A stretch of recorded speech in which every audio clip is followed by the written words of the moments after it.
key to really succeeding in what you do. Embrace problems, be innovative, and always try to build solutions that solve problems. Like we have over here the Umeife guys that built the first humanoid robots, and they were all over the news actually. Right, you should check it online. Actually, the first humanoid robots, the Umeife, nice name actually. So be local content exactly, which is what the expo is aiming to solve or promote actually indigenous innovative solutions and products and talents as well. So try to think outside the box, build innovations, and also try to embrace problems as well. Failure is key in building outstanding products. Thank you. This has been beautiful. This panel has given me so much knowledge. So if there's one thing I would say is that make sure you are a solution yourself. Make sure you're invested in that thing you want to change. Coming from what he asked, make sure you're invested into it because people would not just um give into your idea, but they'll give into you as a person. Are you competent enough? Are you trustworthy? Can they trust your vision? Can they trust you?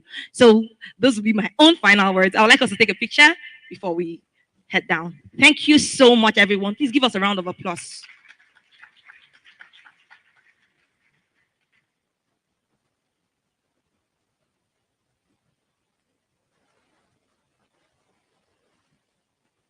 So I'm sure by now everybody's already tweeting. Hope everybody put the tweet out.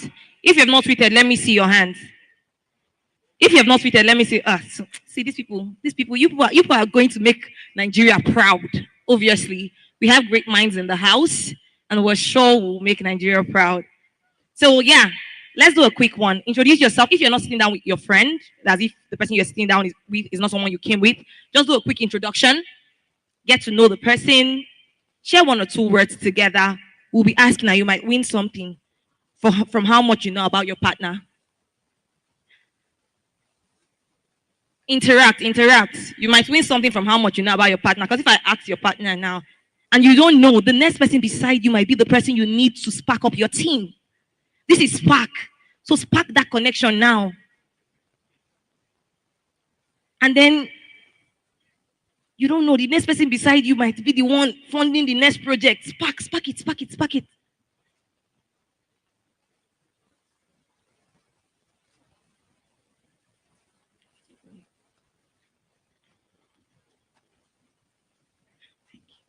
Thank you so much, Marvelous. A round of applause for the panel section. Speaking of sparking things up, let's spark up investment opportunities by welcoming the founder coordinator of Blockchain Nigeria User Group and Avasa's partner for Nigeria, Chimezie Chuta, as he speaks on achieving financial inclusion with blockchain technology. A round of applause for him.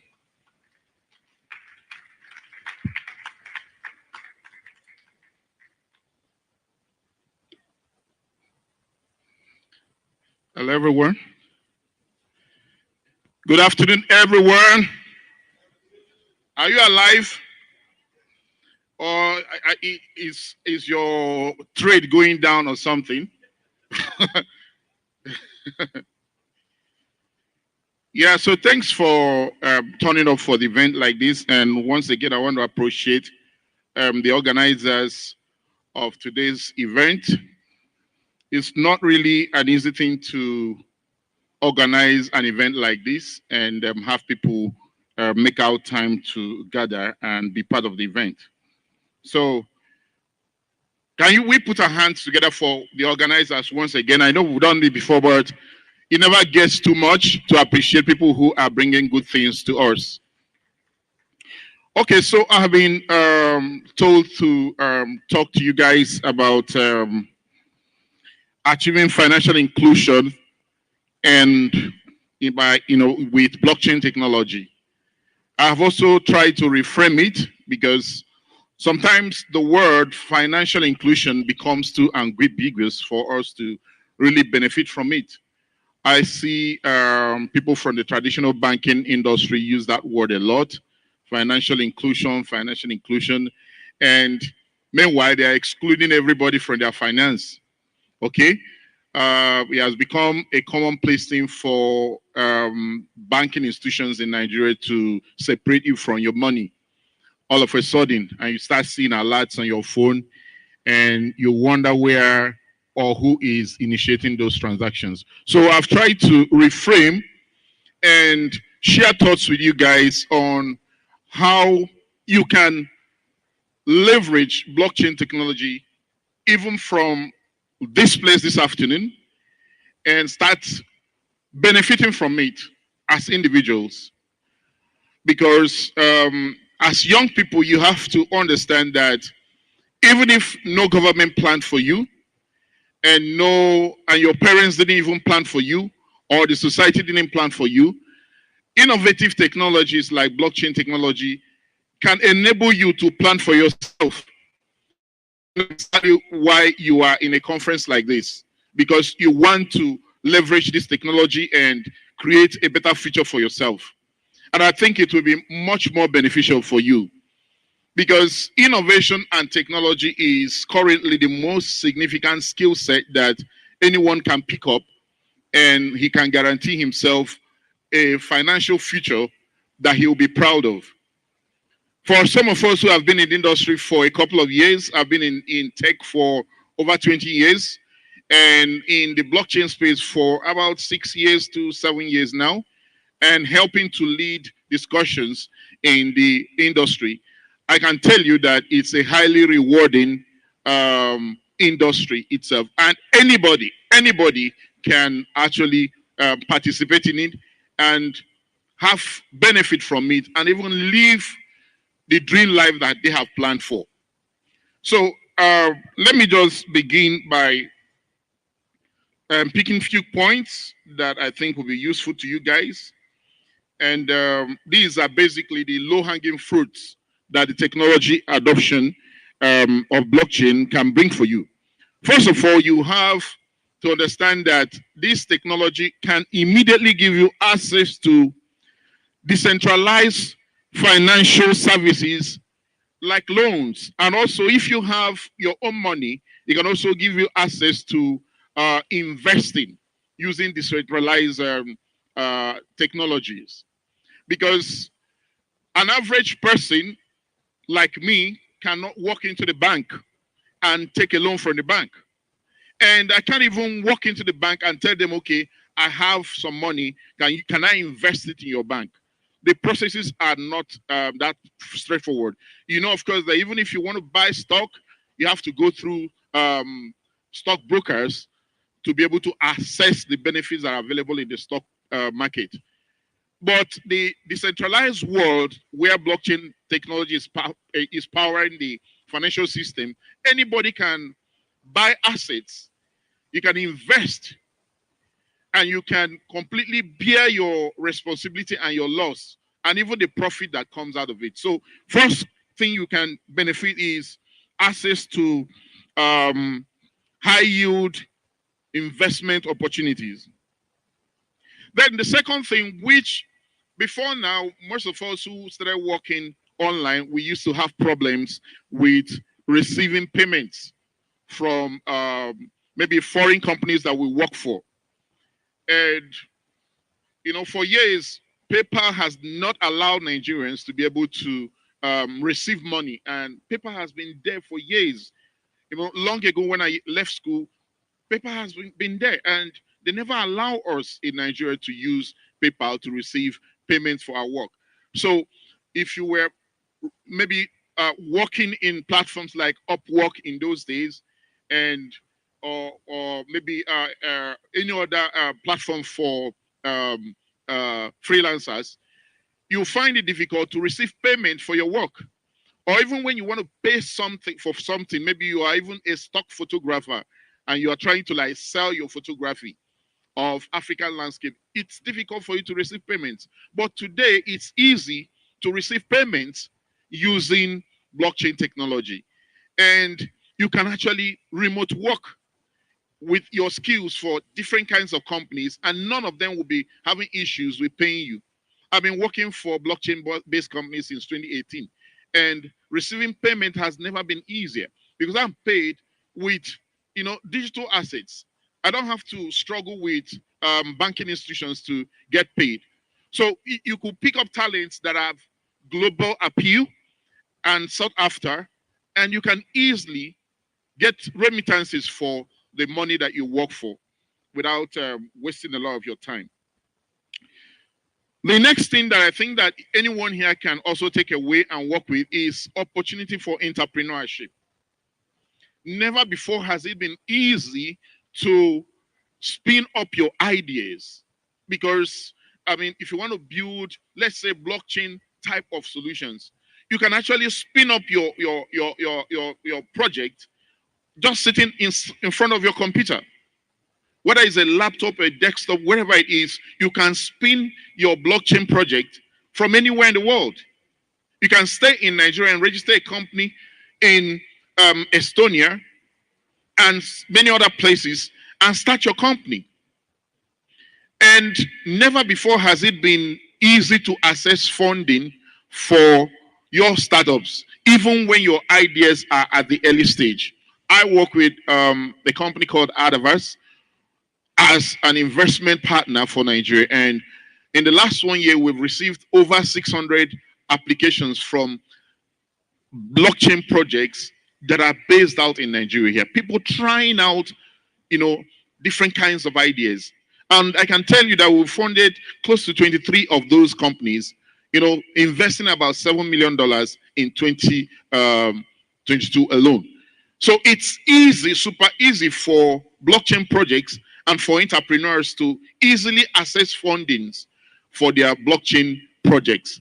More than it's before. I heard one of our panelists when he was speaking, and he mentioned that it has been much more easy today to access funding for your project more than ever before.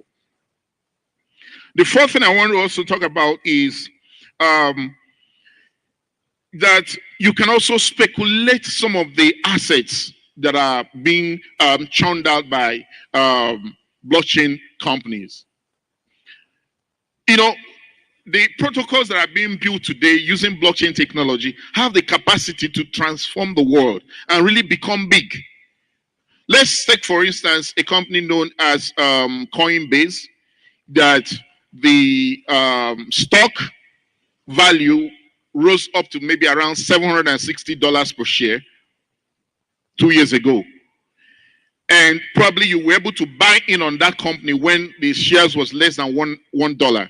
You can imagine the amount of money that those who went into those projects early made when Coinbase went public.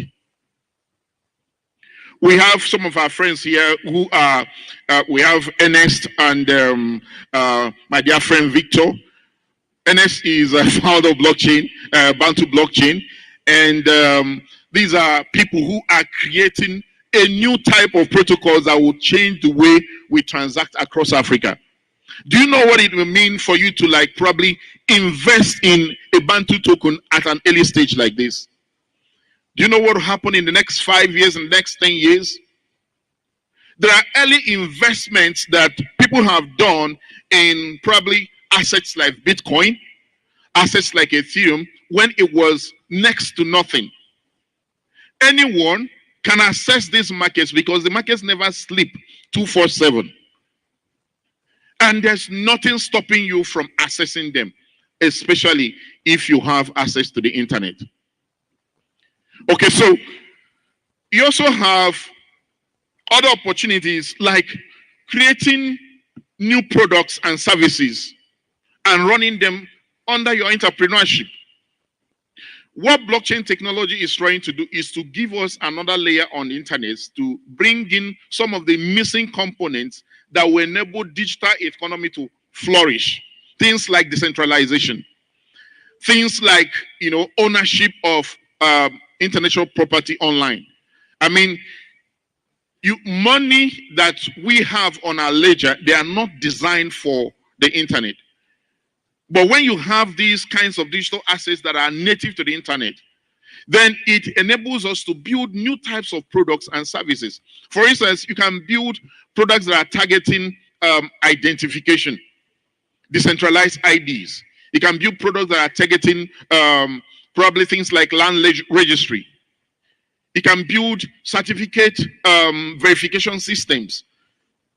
I mean, these are new kinds of products that probably the old type were not meeting up the requirements, because if you want to verify something like certificate, for instance, and you are using a centralized server, it can be compromised. So when you bring the element of decentralization to verification, for instance, you take away the lack of trust that people may have in submitting themselves to centralized systems.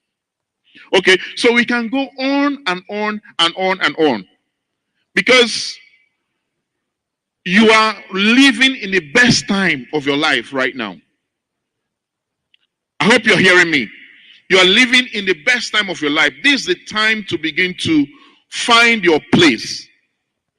The country you're living in, Nigeria, probably has no plan for your future.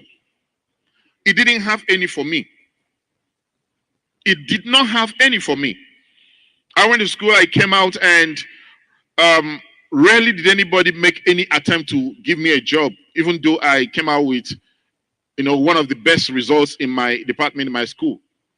But I had to create a new life for myself using technology. And today, it's easy for me to say, yes, I'm living my dream. Okay, so you also have opportunities like education, because if you can learn something that is difficult for the majority, you can actually teach it. And you can actually consult for it. So you can dive into learning and understanding this technology. And at the end of the day, you will end up being able to transfer that knowledge to some other person, become a teacher, run a decentralized school, create new kinds of platforms where people can benefit from the knowledge wealth that you have created for yourself. And people can consult you. Whenever the government gets serious, puts the policy in place, lifts all the bans, and the mass adoption that everybody craves for begins to take place, then it becomes super easy for you that has been established as an authority to become a consultant in digital assets. You don't expect people from traditional banking system to know how to identify best assets to invest in when you are grounded in such information. So I just wanted to spend just a few minutes to talk to you guys and inspire you, and also maybe get some feedback, because I'm expected to get maybe a few questions from the audience. Is there anything that you would like to know about this innovative technology that you want to find out about? I've been in the industry for, long enough to understand exactly what is going on here. Okay? I've been there, played all kinds of roles, and delivered my bit as an active member of the ecosystem itself. But I want to know, is there anyone here, you have something you want to ask that is pertaining to blockchain technology innovation that you want some kind of insight for right now? Is there anyone? Can I see your hand? You have it? Okay, I see one hand there. I see another hand at the back there. Okay. Please, can someone take the microphone to them so I can get some kind of feedback from them? All right, thank you so much, sir. All right. The opportunity. I'm Victor Melchizedek by name. My question is that it's a relationship between blockchain and fintech. So what are the processes involved in establishing a fintech platform between countries like Nigeria, Kenya, Ghana, and even beyond? What are they, like the legal processes, certifications, and all that? Thank you. Okay, so blockchain technology and fintech, they are all technologies. Okay, and every jurisdiction have their requirements for you to incorporate and register businesses. In Nigeria, yeah, it's easy to register your company as a technology company.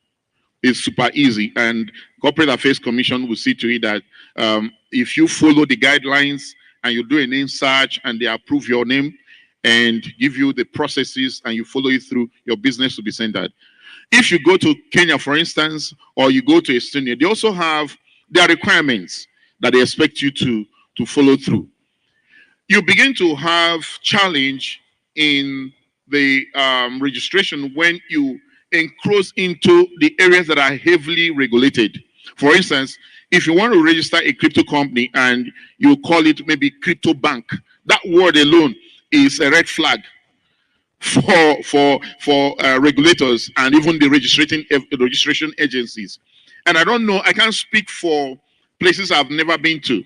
Okay, so but I know about Nigeria very well because we've been here and registered a couple of blockchain companies here too successfully. So it's sitting down with your lawyer to find out the legal requirements that are laid down for registration of businesses that are, connected to the industry where you want to play with. I hope that helps your question. Okay, you still there?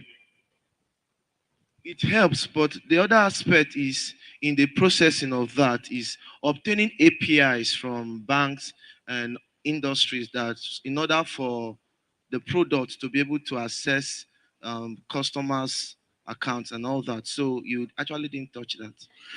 You know that the current regulation in Nigeria forbids banks to do businesses with crypto companies. So for now, there is no avenue that is legal for a crypto-based company to share API with a banking institution or a bank service providing institution in Nigeria for now. So, but that does not mean that you cannot innovate and create your products and services. There are other tools that are available that you can use internally and get your product out there without necessarily interacting with the database or the records from traditional banking institutions. Okay.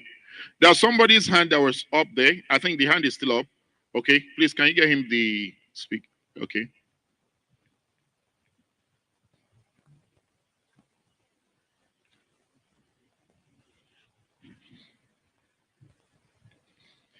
Thank you so much, sir. Good afternoon, everyone. Yeah. My name is Ojika Chinaza. I'm the founder of ICM Logistics, and I'm currently trying to create a payment system, but this is on the pause for now. So my question, sir, is this. When I read the use case for Bitcoin, I saw that it's actually a decentralized coin. That means it's not actually controlled by a party like that. So, and I take a look at the tour from all other agencies like the CBN, the banking sectors of different banks, and I saw that they are trying to regulate this Bitcoin or regulate this crypto stuff. My question is this: will regulating the crypto market affect its actual use case, being that it is decentralized, that is not controlled by anybody? Okay, thank you so much for that. Regulation is important, it's needed, it's necessary.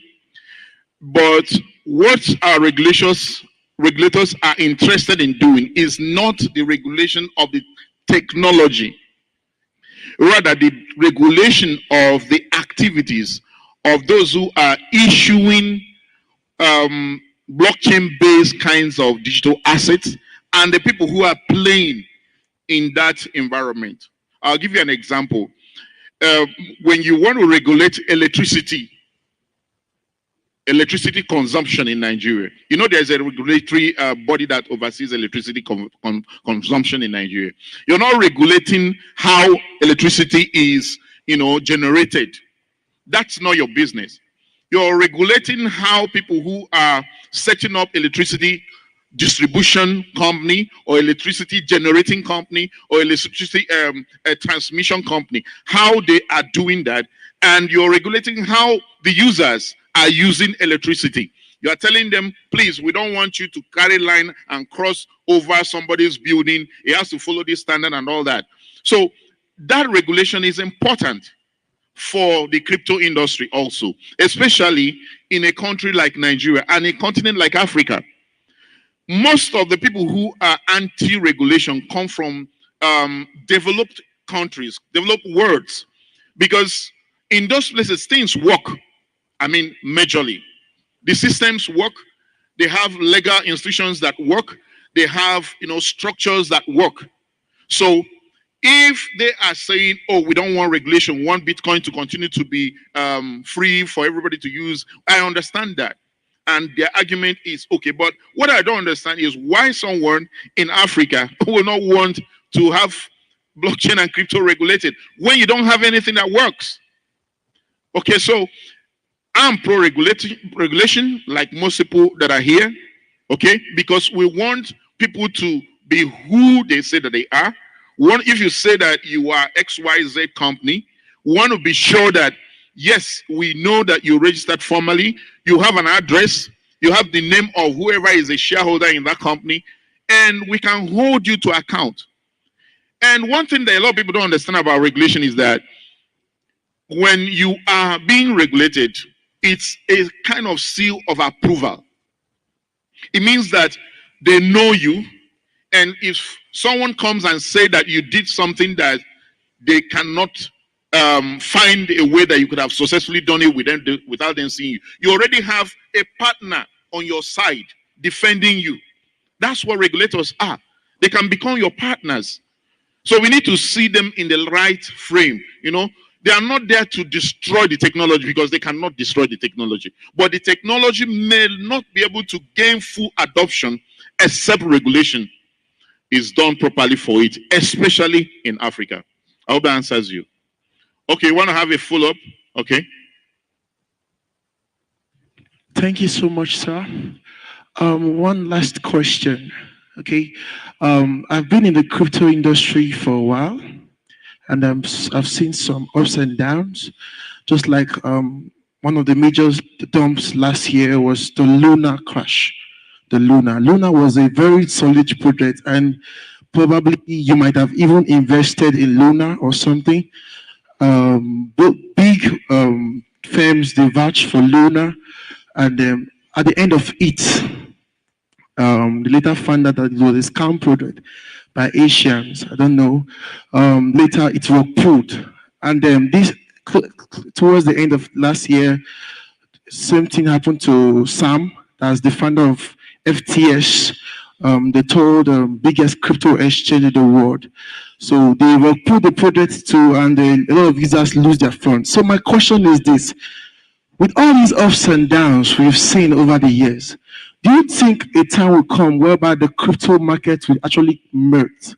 Like, virtually, we know the reason why the market is still working is because of Bitcoin. So what about if a situation comes and Bitcoin is being well pulled? Will the crypto market still probably come back or bounce back from such incidents? All right. Yeah, I held Luno. I made a lot of money out of it proudly. Okay, and I didn't lose any money out of it, because you have to learn before you earn. Okay, I got into that asset even at 1 digit, and I pulled out at 3 digits. So I made shitload of money. So it rock pulled or did not rock pull, I was not affected. But don't come meeting me and say, part of my money is in your hand. Okay, that's not how it works. Okay, that's not how it works. You just have to understand the market. Okay, because lack of regulation is both an advantage and also a disadvantage. Okay, it's an advantage if you understand what the game is all about and you can play it. You can make shitload of money. Okay, but if you don't understand and you are people who are moved by sentiments and hypes, you probably would have entered the market when, that's not when we enter market, okay? We enter the market when it looks like nothing. And that's how you profit from it. Like I just said, the opportunity for investing is there, okay? Some assets have like 5, 6 zeros before the first number in its asset valuation. That's when you enter into the market. So you study and you try to understand what is going on before you go into that asset. But that being said, it does not mean that regulation will stop all those opportunities. Let me tell you the problem with assets and projects like what we just see. There's what they call air tokens. Air tokens are tokens that are created without any thing to back it up. Zero use case tokens. And when people create those air tokens and they use those air tokens to, they hype it, ignorant people FOMO into it and think that they are holding something that is valuable. The people who are promoting it, they know that this thing has no value. So for the case of both Luna and FTT, I also had FTT. In fact, Sam gave me this phone. I mean, in 2019. So these are people that I know. And I also made a lot of money from FTT too. But you don't have to stay in an asset that has no value. So what we do, what we play, those who understand the game, you make money from those assets. Then you go to secured assets and rest. And that is what the people who create those air tokens do. They use the air tokens to suck money and use it to buy Bitcoin. That's what they do. So you should also learn how to do it. So don't be the pig that will be slaughtered because you don't understand how the market works. I don't understand. You get the point now. All right. Thank you so much. Yeah. So thanks for listening, and God bless you, and make sure you get the best out of this conference. Bye. Thank you very much, sir. A round of applause for him one more time. It's time for the pitch. Interesting, right? So I'm going to be picking 3 random people from the crowd. First things first. Somebody's already raising his hand. You're number 1. You're quick. I like that. So 2 more. How many people are ready to pitch an idea for 2 minutes?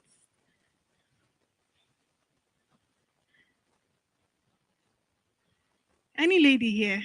I'm going to be a bit biased. I can't see any female hand. Oh, there is one. Nice. Number 2. Thank you very much.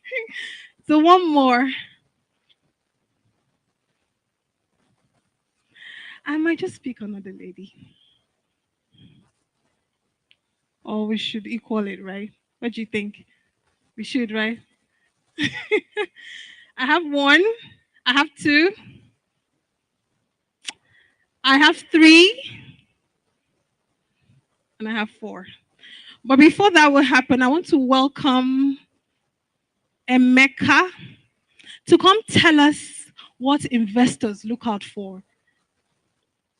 You know, it's not all about you pitching an idea and hoping that you receive a yes or a call or something. It's important that you know what to do, what to say, and how long you have. Isn't it, Mr. Emeka? Absolutely. I need one more mic. Thank you. So let me hand this over to you. Sir, you have 2 minutes. Absolutely.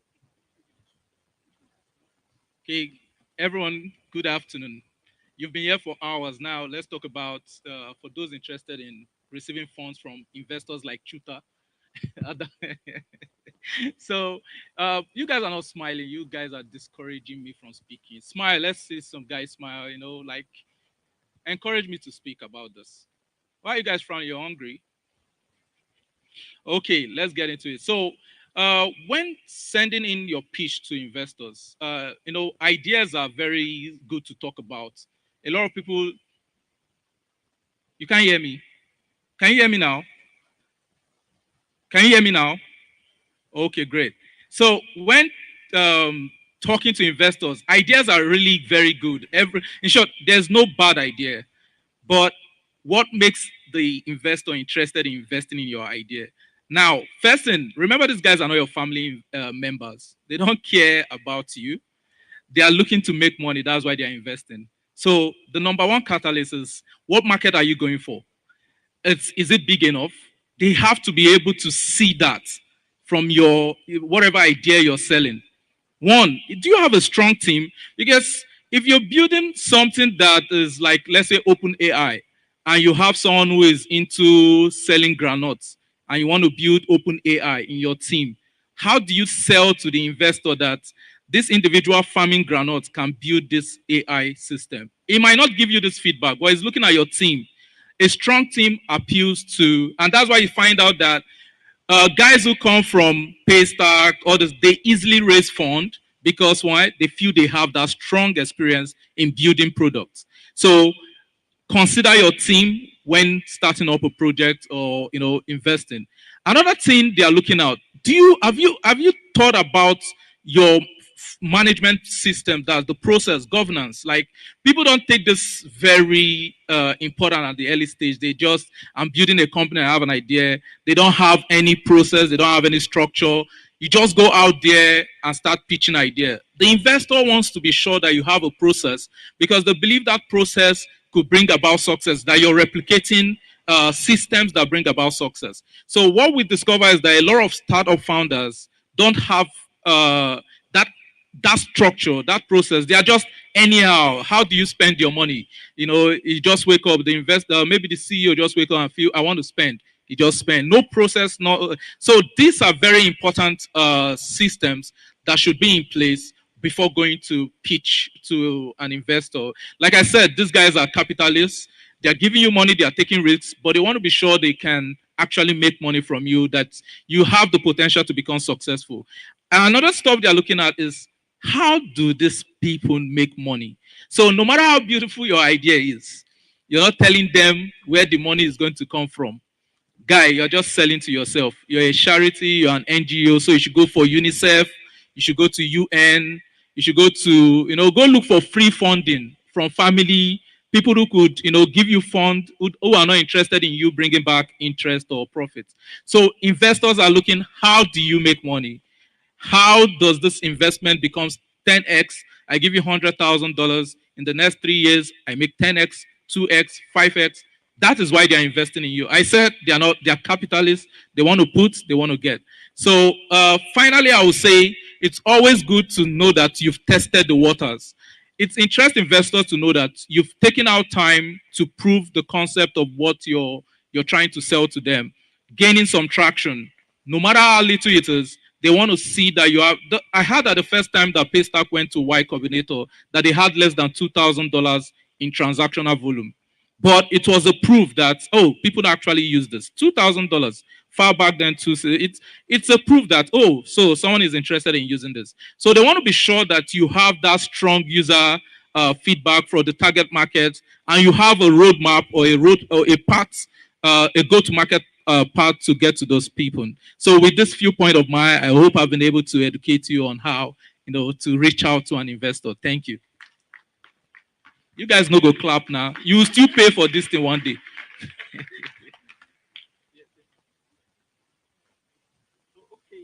So if you're interested in getting funding from our network, which is Emugo Africa, we have our partner Adavas. Adavas gives investment up to $750,000. So just go to the website Adavas, ADAVERSE.co, and apply for funding.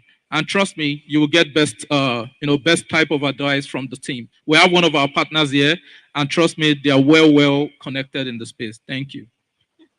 A round of applause. You guys are not clapping. Should we still do the speech? The pitch? Should I just move on to the next thing on my program? I need you to communicate with me. Should we proceed? Yes or no? No, not her. I want the crowd. Should we proceed? Seriously, should we? Are you hungry? Ah. Launch on me. Everybody. Launch on me. Wow. That's a big wow. All right, now let's get serious. Don't worry. After this, just one more and we're done. This is beautiful. This is going to be worth your time. The 4 people kindly come on stage. Thank you very much. I picked up 4 individuals. Where are they? A round of applause. Cheer them on. It takes boldness to do this. Cheer them on. Where is my number four individual? I think I called her from over there. She's not here? Okay, we'll move on then. He's coming out. He took a step. Okay, so you have 2 minutes to pitch your idea to us. Let's start with the lady. Introduce yourself. You don't want to go first? Oh, okay. You people are not ready. Are they ready? I don't want to go. I don't want. Eh? Why him? Wait, why him? You're not being humble. You need to take advantage of the space you have.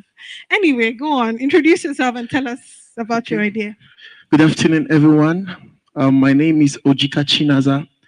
I'm the co-founder of ICM Logistics Nigeria, and I'm currently doing a project, but that's not where I need investment. And so I have a solution to the global economic, not just Nigeria based now. It's actually an idea, an inspiration I got. You know, we have problems in the logistics sectors. We have big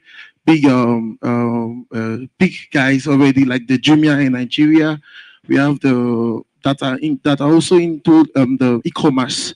We have Jumia. We have currently now Mano, but all these logistics e-commerce business, they have their own difficulties, or will I call it, they have their own struggles. Most of the things you order from there, it takes days, even weeks to get them ordered. So I thought of it, and I said it could be easier if you partner with wholesalers in a particular region. For example, we have a lot of wholesalers in Abuja here, over 10,000 wholesalers who sells products, probably closed and shelved, and then integrate your own logistics, that's our own logistics now, to the wholesalers, and have an app whereby you can order any item and it gets delivered to you in less than 30 minutes.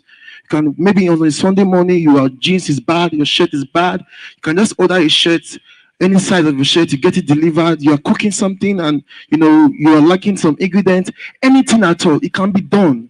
It can be done because we have more wholesalers. They are everywhere. They are everywhere. But the difference, the way it's going to impact other states is that if you are having, each state will have their own server. Let me put it this way: each state will have their own server, whereby the Abuja, in case you come into the Abuja region, it is those within the Abuja region that you can shop from. You understand? So that the timing will be kept and our consistency will be kept. Thank you. Thank you very much. Who is next? Are you ready? Here you go.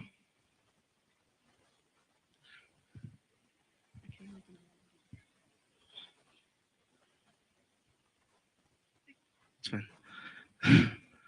Good afternoon, everyone. It's an honor to speak. I'm Ransom Fileman, 300 level in our university. So my idea is called Ztopi. In one sentence, it's an African independent skill learning platform. Everyone, you can compare it to Udemy, Coursera, LinkedIn Learning. It's their own way of learning. So imagine having an online teacher, a black founder speaking your own language, connecting you to you directly heart to heart, learning coding.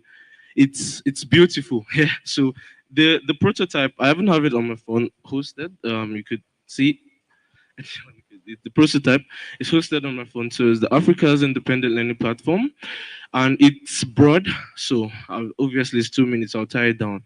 The services learned, so the people can come to the platform, learn a skill, and beautiful. Once you keep learning with the education, and it's good, broader than that. And we've been talking about education since. Once you're educated, you see that blockchain is the future, and you can use it to solve more and more problems. And it's so other places are not working out. It's the maintenance Oh, you started. cost. Yeah, I You started. started. Yeah, and Amazing. the research, you can also see the PowerPoint too. He's ready. So Right? the business model, everything, I've been Oh, wow. researched on properly since the research started since 100 level, so close to 2 years. So yeah, This takes a lot of work to put yeah, together. this How long have you been working on this? 600 level, so I mean 300 level, so 2 years. Oh, wow. Yeah, Amazing. that's- A round of applause That's for all. him. Thank you. He has a working website, amongst other things. Well done. Are you done? I'm done. I'm done. Oh, That's all. really? Okay, give it over. Okay, good afternoon. Good afternoon, Mr. Chuta and every other person here. My project is actually play to learn. Now we're in the Web3 space and there's move to earn, there's play to earn. Now this project is actually play to learn. I started cryptocurrency at a very young age, 15 years. That was 2019. And I had no knowledge. I got scammed because I did not have knowledge. Now we want blockchain to be at the grassroots, but how can we bring blockchain to the grassroots?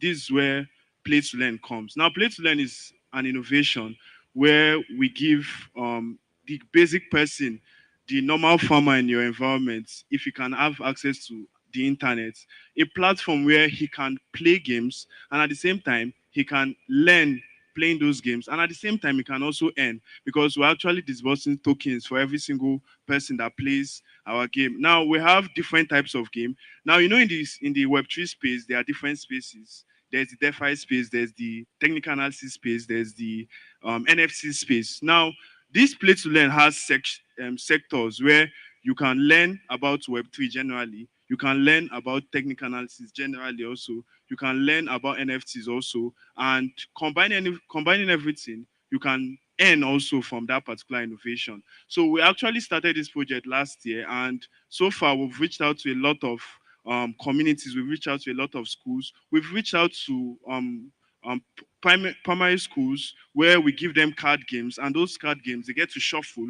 And once you shuffle, you bring out a question, you ask that question, and at the same time, me asking you the question, I want you to learn by doing research and also like listening to those questions. So we have a website where we all know who wants to be a millionaire here, and how who wants to be a millionaire is for the blockchain sector.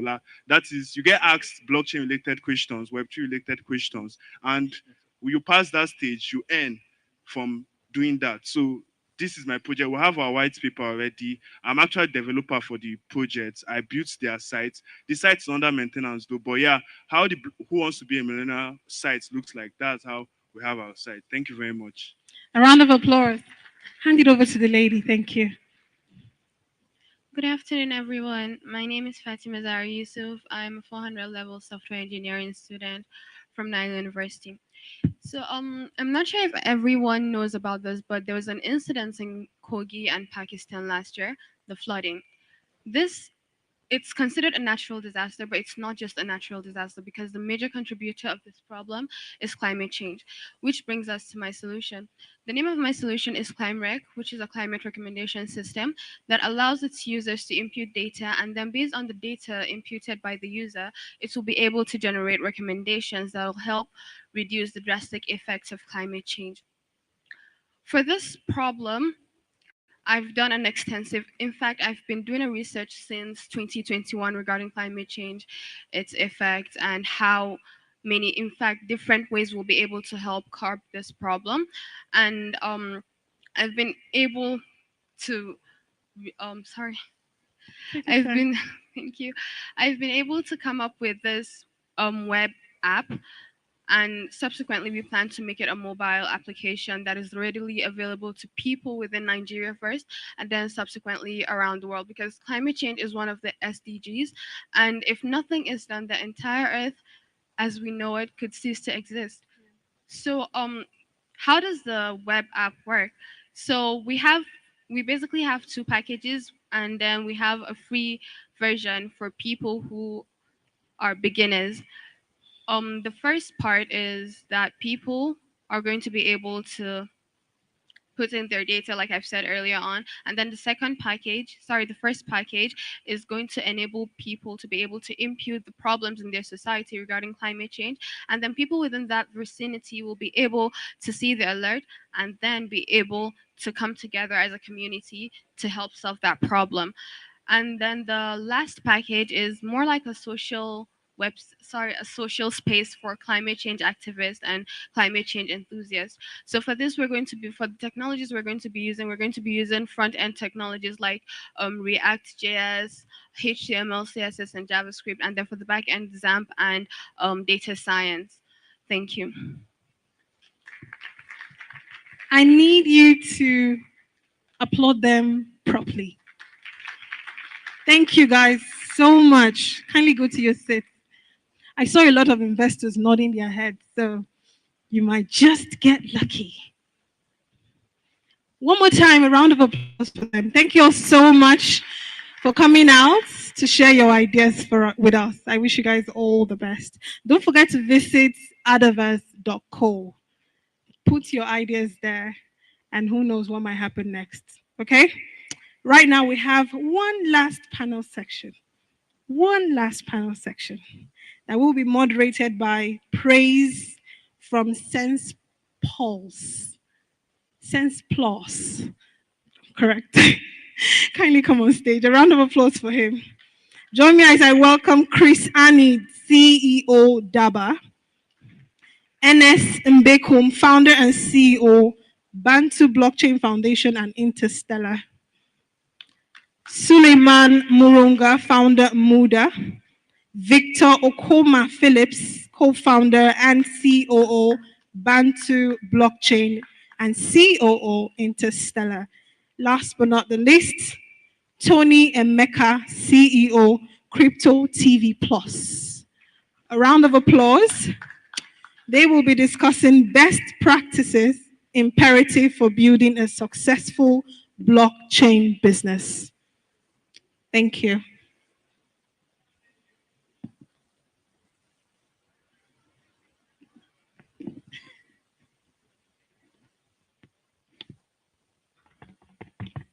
Welcome, everyone. It's good to be here. My name is Praise Ale Johnson. I'm the region head for St. Paul's Africa, the AI-powered, automated, all-in-one marketing platform that provides you all the tools you need to get results with your marketing and sales. And today I'll be moderating this panel about blockchain best practices for leveraging blockchain. Throughout today, we've been sharing ideas about the blockchain platform and how best we can leverage the blockchain platform for growth, for performance, for financials, and all that. But before we start, if you've enjoyed all the panels till this moment, let me hear you say spark. Thank you. There is this thing I believe so much, that blockchain in itself is not a solution. Blockchain is not the means to an end. It's just the beginning of something we can't see, the beginning of a road we can't see. We are basically laying the blocks, the step blocks towards what blockchain will become in the next 10 years, in the next 20 years, in the next 30 years. Mind you, let's talk about finance. Finance has been for God knows how long. And it has been established with policies, with laws and all that made it what it is today. So blockchain, we are currently at the cradle, the beginning of the beginning of the beginning. So today we'll be talking about the best practices. And because of time, we want to distill this down to just 3 topics. We've heard about so many mishaps in the industry. We've heard about many potential mishaps that are to happen. We all have experienced the FTX situation, and some of us have invested money in that situation. And today we'll have that conversation. So what we're going to do is that I will ask a question to my panel here, and we'll give ourselves like 1 minute, 2 minutes to give an answer. So we try to, as much as possible, to distill down the answer to as concise as possible. So let's break it down to 4 different topics when it comes to best practices. But before we do that, let's talk about best practices in the sense of it. Best practice is designed to make any industry, no matter how new or how big it is, very easy for the common man to relate and to communicate to that industry. So we have the finance industry, for example. Before you can send money to someone, there are best practices that's involved in that transaction, right? Let's talk about the instruction industry. We have SON, Standard Organization of Nigeria, that manages and makes sure that every item used to build a house goes through the necessary checks and balances. We also have the the SON number that every brand has, proving that their business is valid and they are following the best practices laid down by the industry experts. So let's get into it. First, let's talk about the problem of trust and what best practices can be put in place to improve trust on the blockchain. And this is my question. We'll go to our first panel. All right.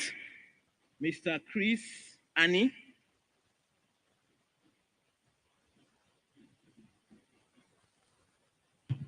So I don't know. Can you help me just repeat? I just came in, please. I'm sorry. I'm so sorry. So the first question was the problem of trust. Okay. And the best practices that can be put in place to improve trust on the blockchain. Wow. The blockchain itself is a technology built on trust already. Because an open blockchain, you can see what is coming in, you can see what is going out. And so when you say what will be the best practices, I think I'm confused with that, because the technology of trust is already what blockchain is for us already. So what again are we supposed to do to improve trust with the use of blockchain? It's simply to still just adopt the same technology on either the different sectors. Like outside, the crypto TV team was interviewing me, and I was like, okay, what will this blockchain do for government and all that? And I was like, see, if we use a technology that I can boldly see the audited accounts, I don't even need any audit to do my check and balance. This is something that's on the debit, this is something that's on the credit, this is where transaction is going. I do think that trust itself has been solved by this technology already. Thank you. Yeah. There is a conversation going on about the topic of trust. And one of the conversation is the kind of data that are being pushed to the blockchain. We can compare the information that's provided by the Monero system and then the information that's provided by like Tron, for example. Yes, we know that all these informations are public. And I believe that one of the ways to improve trust is to make sure that there is a standard of the kind of information that should be made compulsorily available on the blockchain. What do you think about that? So each blockchain, like you used Monero as an example, and Monero as an example is because of privacy. Monero is in the old private blockchain, privacy sector in the old blockchain ecosystem. Something I can do without. So the conversation there, I really don't know what else we'll have to do with that. But maybe someone will help me with this. Please. Yes, please. Okay, so he just hits a very critical point in the whole thing, and I'll be practical about this. So, for example, I was speaking to a man from South Africa some 2 days back in Accra, and we were talking exactly about something like this. And then he was saying blockchain, as it were, from a technology standpoint, is overrated. The most important thing and the most critical part of it is what you build on top of it and the governance that you put around it. Exactly. Now, I can have all the technology I want in the world, but if I don't put the right structure in place to drive it, I'm only wasting my time. And this is what the mainstream will always keep fighting. My brother Chuta was saying something about what is being regulated really. Is it the technology? No. What is actually being regulated is user behavior. Okay? When we talk about best practice, like which is the core of our conversation this morning or this afternoon, is around who is the best practice for. Government, in a case where they protect the public generally, right? The industry, because you want to keep the industry sane, you want to keep the industry alive and safe. Then, of course, the consumers. And I don't want to go further, but consumers can be broken down into whether it's merchants, whether it's just a single user, whether it's businesses, depending. But for the sake of simplicity, we just break it down to those three. So how do we build something on the blockchain that will protect those three people. Once we can protect them and their interest is all looked at, then we are beginning to talk. Now, the blockchain at the base of this all consolidates all these things. So in a case of using an instance, financial transactions, I will be sure that if I post a transaction, that the regulator will oversee, that the business that will be a custodian for the money, and the consumer that will use it, that transaction is not tampered with. Exactly. I have created trust. Yeah. Does that make sense? That makes sense. So that is one of the angles we need to start looking at, and that is the sanity we are all bringing on board. But like you said, the blockchain is already trustless on its own. It's already, so we now take it from Nigeria. Like one of the things we are building now is how do we now, from a country to country basis, how does Nigeria trust Kenya? How does Kenya trust Ghana? Okay? Because even though I know we are all central banks, I need to build something that you can still believe me. Yes, I believe you, yes, but what is that thing? So that is where the conversation starts kicking off. Thank you very much. Thank you so much. Thank you so much, Mr. Ani, as well. So, just to make a summary, the blockchain platform is already built on trust. Correct. Whatever information we put on that needs to adhere to the idea of the blockchain. Right. Thank you. So the next point we want to look at is permission. And we're looking at permission in two sides. We're looking at permission is what do you allow on the blockchain?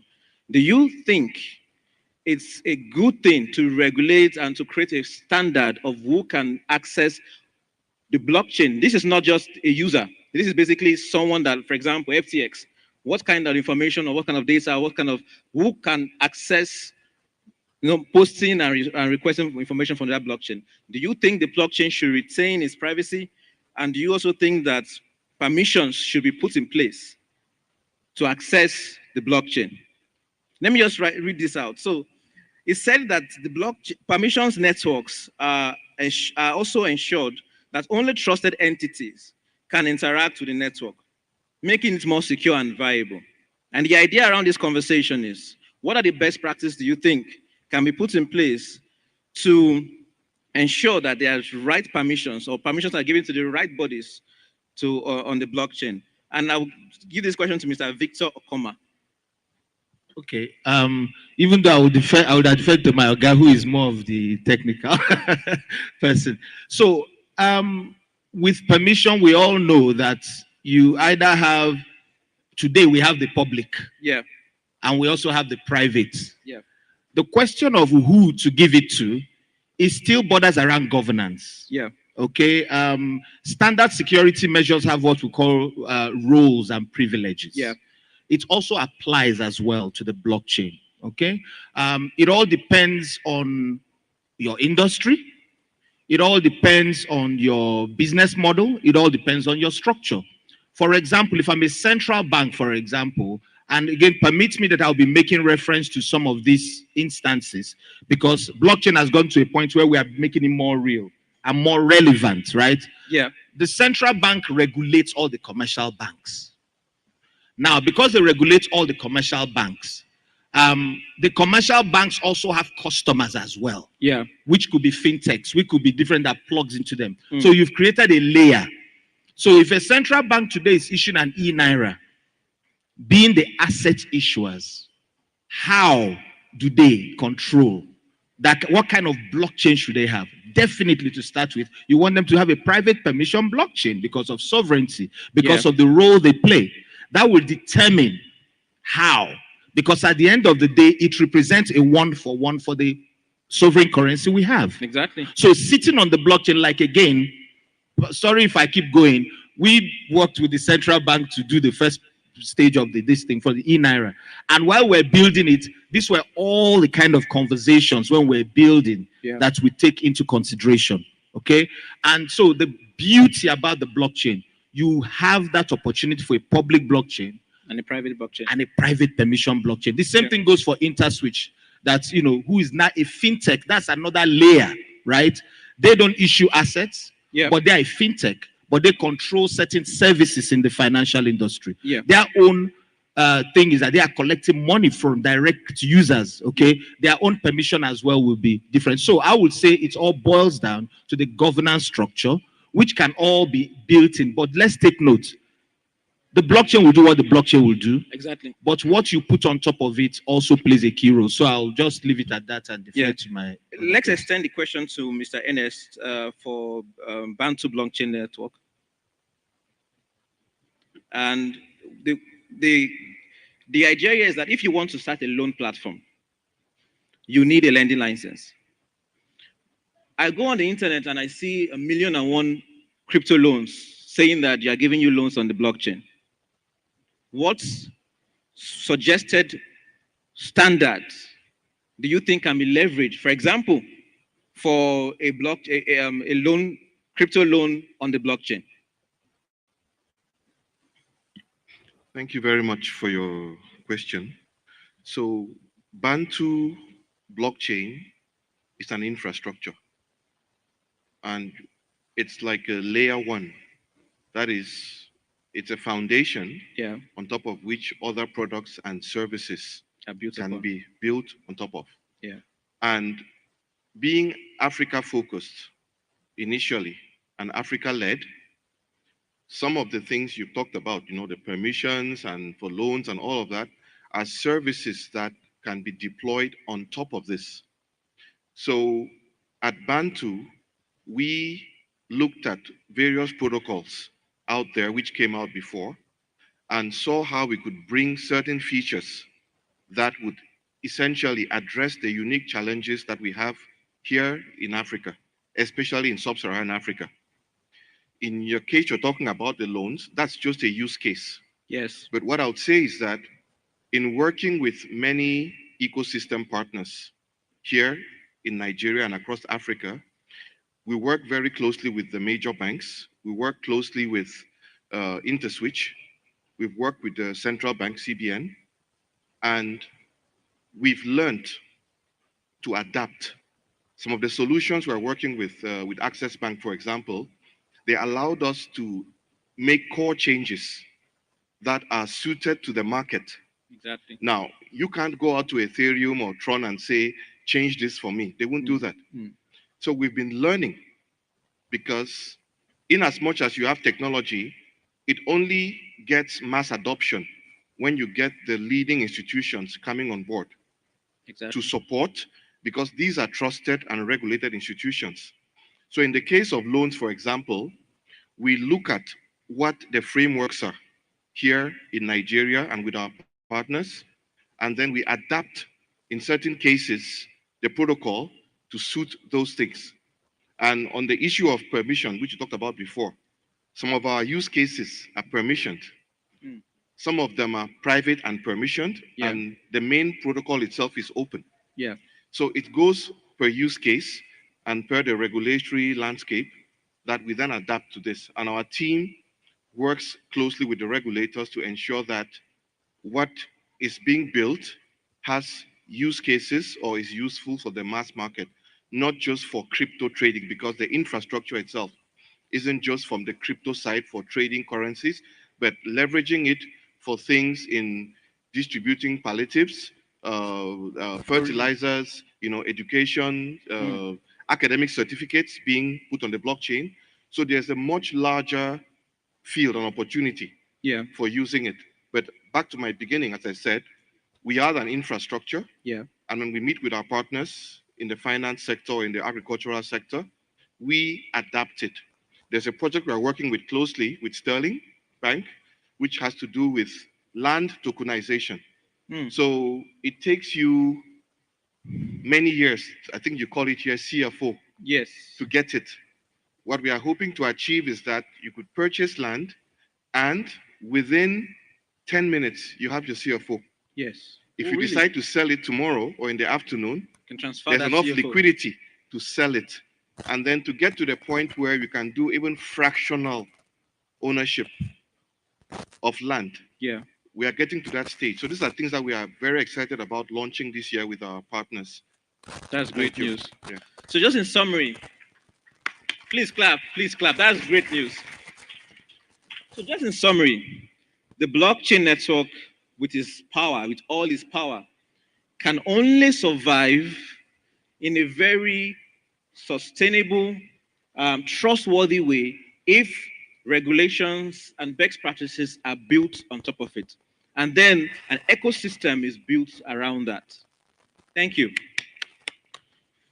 So let's talk about open governance. Everyone have been talking about this idea of open governance.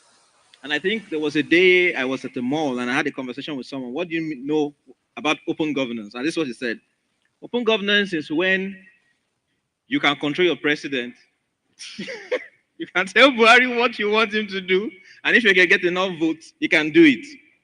And I think there is still some sort of misconception about the whole idea of open governance and how that alone can be used to create, can be used to leverage best practices on the blockchain network. We all heard about the migration of Ethereum from, and we also heard about all these cryptocurrencies that some of these cryptocurrencies that are implementing open governance and how they have to like migrate their entire network based on whatever their, mistakes they've made from giving people access to decision making on the platform.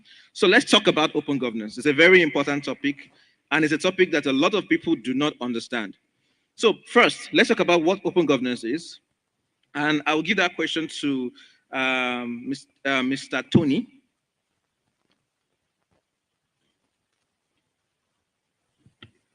Okay. I think first, we need to break this conversation down to some of the audience. We talked about blockchain, and I also discovered that, like what you said, that blockchain is overhyped. So it depends on, before I answer the question, sorry, let me just break down some certain things. So it depends on what kind of blockchain you want to use in the business, because blockchain is just simply an open ledger where you input records. Simple. Yeah. So you don't, it's not, there's no long story about it. You know, so trying to talk about blockchain, trying to make it look more more difficult, kind of, because the way some of us talk about this blockchain, it looks somehow more difficult for some people to also understand. Yeah. So it depends on the business you want to use that blockchain for. There are some business that doesn't need blockchain. There are some pitch decks, and I've come across, and they will tell you we use blockchain for this and blockchain for that. For instance, the issue of FTX. If someone that is not truthful, that is not trustworthy, goes into blockchain, it will still defraud people, right? Yeah. So FTX is just like an example of that. So I think this blockchain trust and blockchain trust that we always normally say, blockchain is just an open ledger. So which the someone that is a fraudster can also use it too, to also do the same thing. So back to what you said about open governance. I think open governance is like when people, you know, come together to just like you know, just like a DAO, right? Yeah. So when people come together and decide to say, today we are impeaching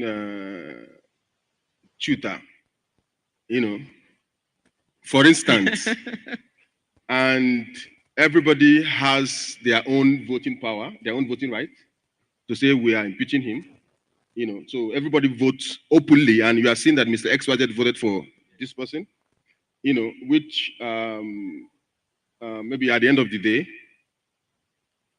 if the people that said yes are more than the people that said no, you know, the yes have the day, right? Yeah. And so, but I don't think, personally, we need that in blockchain. I don't think as well. I don't think we need that in blockchain. There are a lot of things that, personally, I don't think we need in blockchain. Aside some financial transactions, For instance, high-profile cases like election, like the land issue you just mentioned, aside some key areas of our lives, what we have now is better. So instead of complicating issues, duplicating ideas, saying that because of my own is different, is in blockchain, is still the same thing. Open ledger, right? And so then the CBDC or the central banks kind of stuff, that their blockchain is still blockchain, but it's not open. What still happened there, like in-era, they will tell you that in-era is blockchain. But can you verify in-era online if you transfer it to someone? You can't verify it. So we need to know the different blockchain and know the kind of business we want to use it for. So I think we need to be specific more on the use case, where we need blockchain and where we don't need blockchain, and where we want to still continue with the use case that we are using. As for the CBN, I think I'm personally, there's nothing different with the Naira I have in my account and the in-Naira. There's nothing different. Thank you. Thank you so much. So because of time, we just have a few more questions and we round up. So one question for Mr. Suleiman. What are the best ways to build a blockchain business? Okay. I would say when it comes to doing business, it cuts across whether you're doing blockchain business or doing farming or fishing. The best practices would pretty much be the same. Yeah. I know some panelists earlier talked about company structure and how you implement your governance in regards to management processes. There are certain things you'd have to put in place so that one, when you start operating and you require raising funds or recruiting staff, and when I mean staff, I mean talent, not just anybody, people will be attracted to things that are organized. So one of the most important things to do would be to organize early. And when you prepare yourself, you're preparing yourself to success. Lack of preparation is preparation to fail. So organize the company structure, organize the company documentation, organize a business plan. And once those things are in place, you also have to ensure that you have done some sort of feasibility on what you're trying to do. Once you've done that, then you also have to ask yourself, like Tony has mentioned, is what I'm trying to do viable by implementing blockchain? Once all that has been done and you have ticked all the boxes, then you start operating. And when you operate, things will then generally move much better and much faster than if you had not done these things in the beginning. Yeah. So building a successful blockchain business would require you to first do the primary required things for just building any other type of business. Yeah. So in summary, a blockchain business is no different than building a startup. Make sure you cross all your T's and dot all your I's. Another question is for Mr. Annie.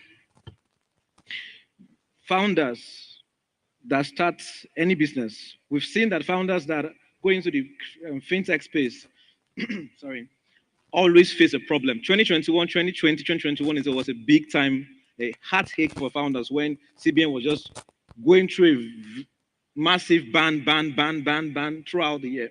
So the question for you is, what are the problems founders would encounter as they build their products?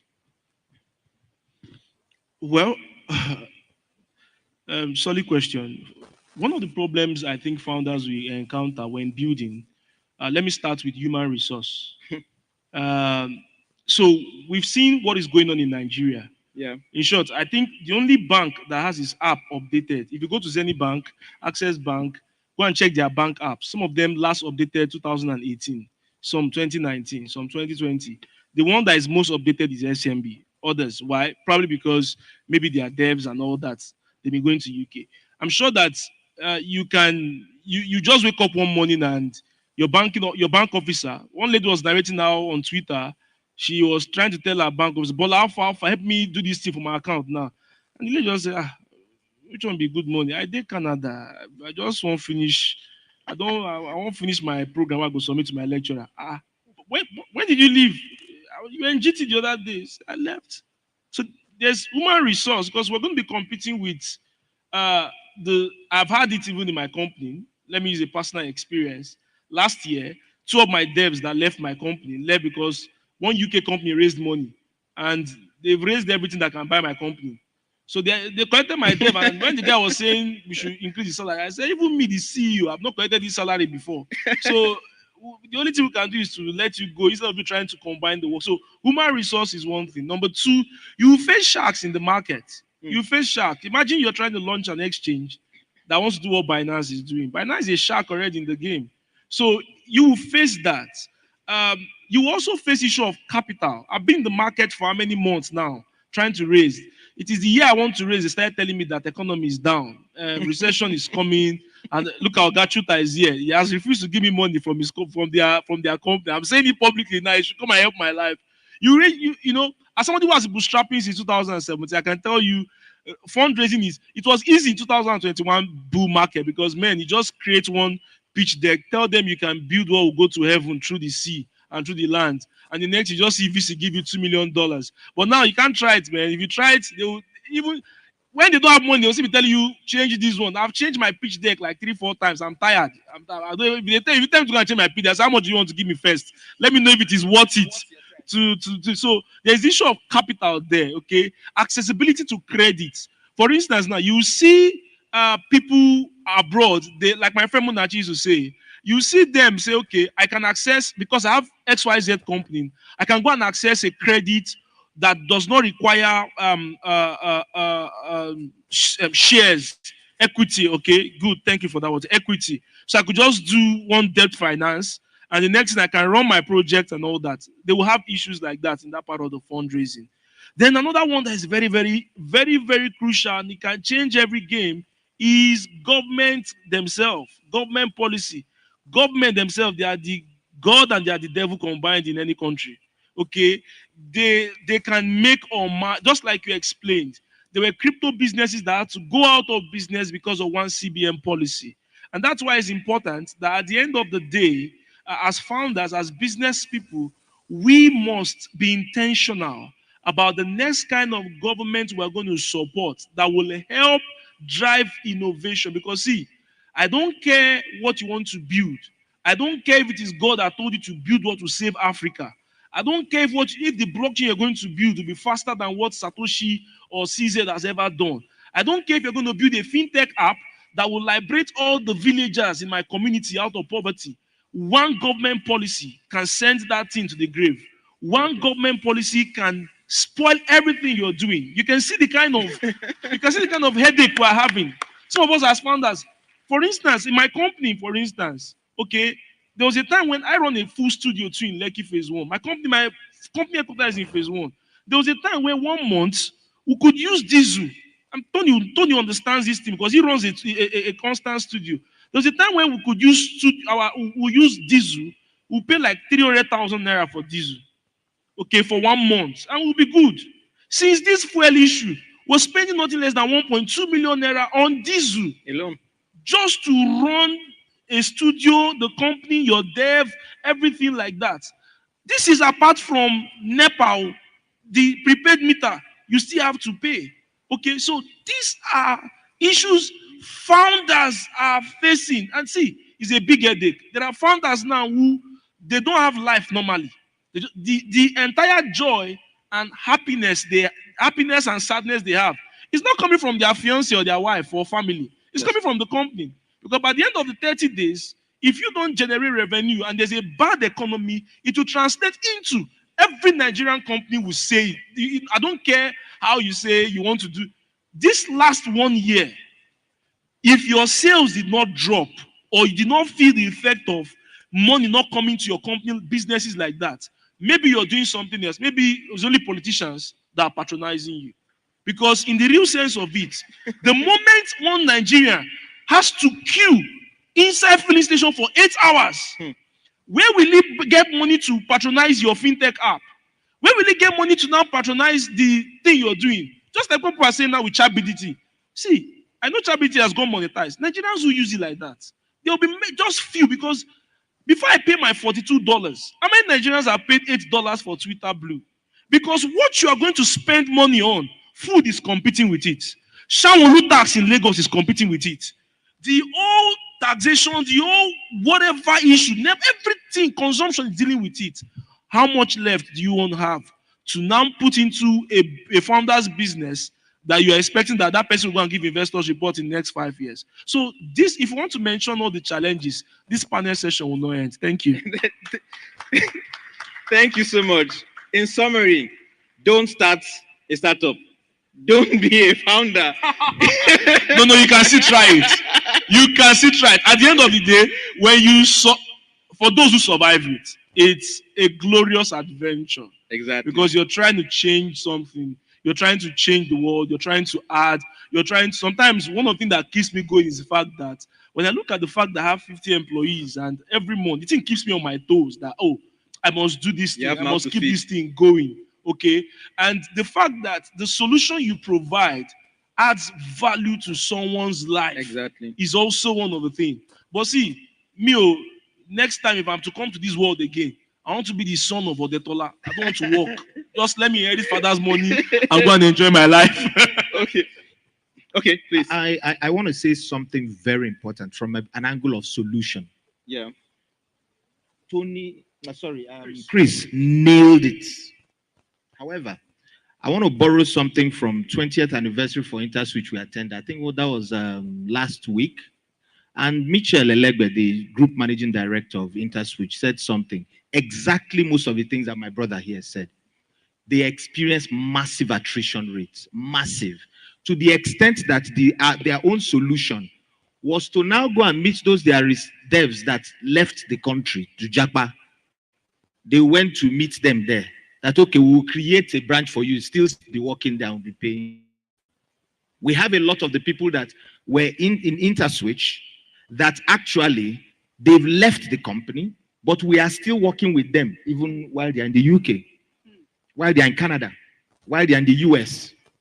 Because the reality is that with development and technical work, the gap is usually super significant, especially if it's a sensitive kind of project you are working with the regulator or something. Some of them even not just about the market, but they involve probably confidential data and whatnot. Now, how do we deal with it? I want to give this advice to all of us. One of the panelists said something, and I want to congratulate those that have put this together. Leverage the ecosystem. Leverage the learnings. Because why am I saying that? Where Chris has a strength, I might have a weakness. Where the other person has a weakness, the other person has a strength. An example, 5th of February 2021, they were announcing about what they said. That was when the central bank threw the first bomb. If you all remember very well. Very vivid. We do annual this thing for it. We are I remember. Yes. Why are we all saying this? This panel is probably one of the most critical panels, and I'm calling everybody to note because we are giving you real life example. Like this is real. This is not textbook thing. Yeah. On the 5th of February 2021, the announcement went out. Why is that date so critical to us? That same time, my CEO and I, we were in an office somewhere in Marina, in the office of one of the CEOs of the banks in this country. And that news went out. And guess what? We laughed. Long story short, the thing did not affect us. While everybody was, like the case of, is it Joshua? They say the walls of Jericho were falling. Yes. Everything. Our own house, the house of the harlot Rahab, was still standing because the prophet was inside the house. So that was our case. You understand? Yeah. But guess what? Because we're an ecosystem, my brother didn't need to feel it. Exactly. If my brother and I had a community, I would tell my brother that, you know what, plug into this, let's still keep going so that your business doesn't die. Let's hold it down there. There's a question we're coming as regards that question, and I think I want you and Mr. Annie to talk about it deeply.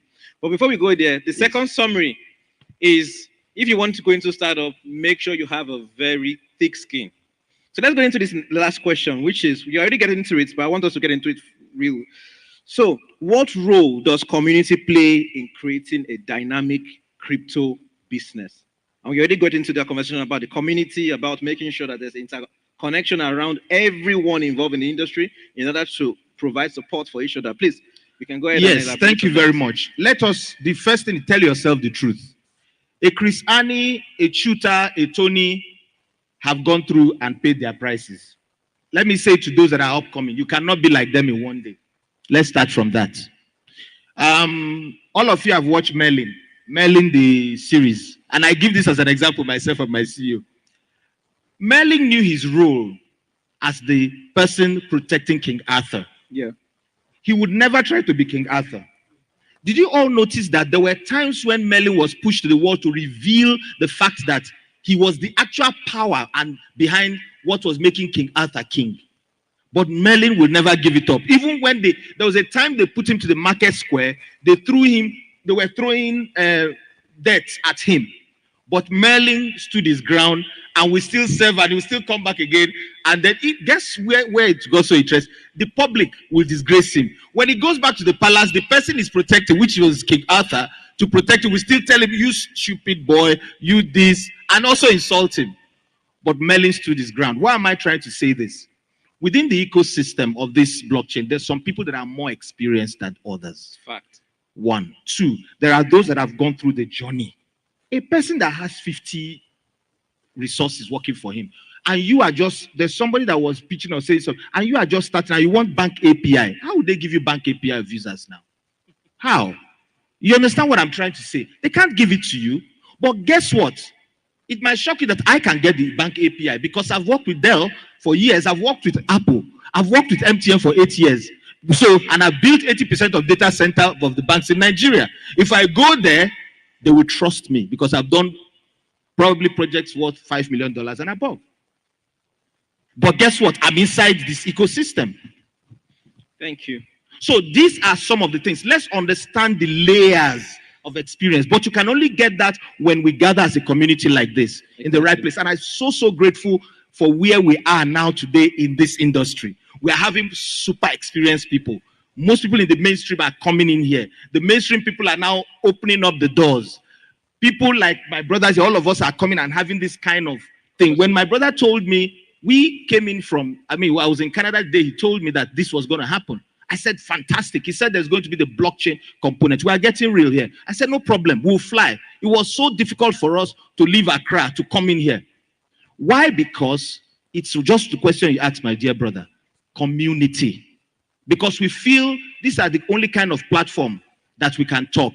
Exactly. Normally, I do the operations from the back end, but of course, we have how we streamline it.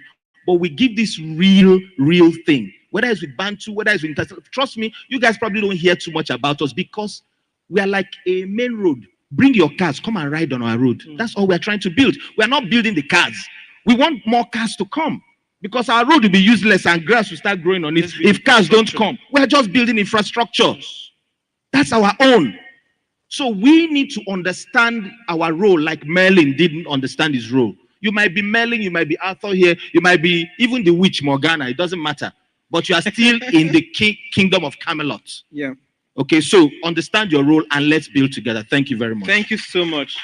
So I want to hear from Mr. Ernest and Mr. Suleiman, the different perspective from Uganda and from Cameroon, and get a better understanding of the two topics, which is how advice for businesses, for founders starting a crypto business in that ecosystem, and the relationship or the community, the importance of the community in the ecosystem. We've been talking about Mr. Victor and Mr. Annie have been giving us a clear understanding about the ecosystem, but we understand that from the perspective of Nigeria, the issue of the ban. But I don't think that happened in Cameroon or in I don't think that happened, right? So I believe that there's something we can learn from. So let's, Mr. Emmanuel.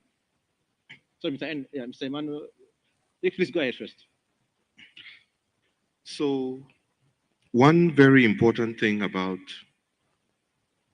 crypto, blockchain, just like the internet, is that these technologies are technologies that are borderless.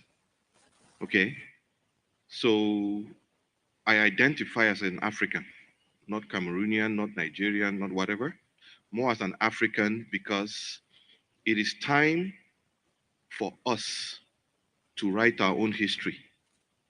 This is the first time in the era of the fourth industrial revolution that we as Africans are able to be participants and not just spectators.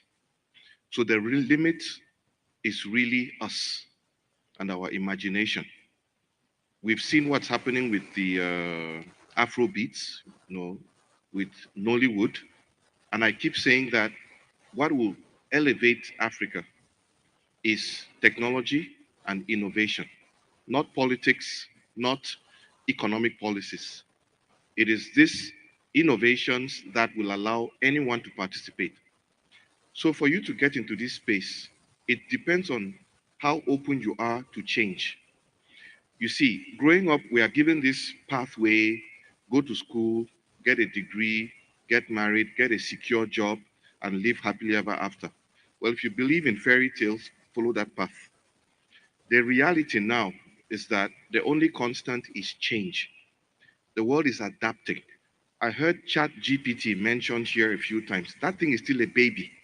Give it 1 year, 2 years. 80% of jobs we have today will no longer exist. So, in this world, entering this space, which is constantly evolving, you need to be ready for change, to adapt, and not to take things personally. Because regulation is changing, markets are changing.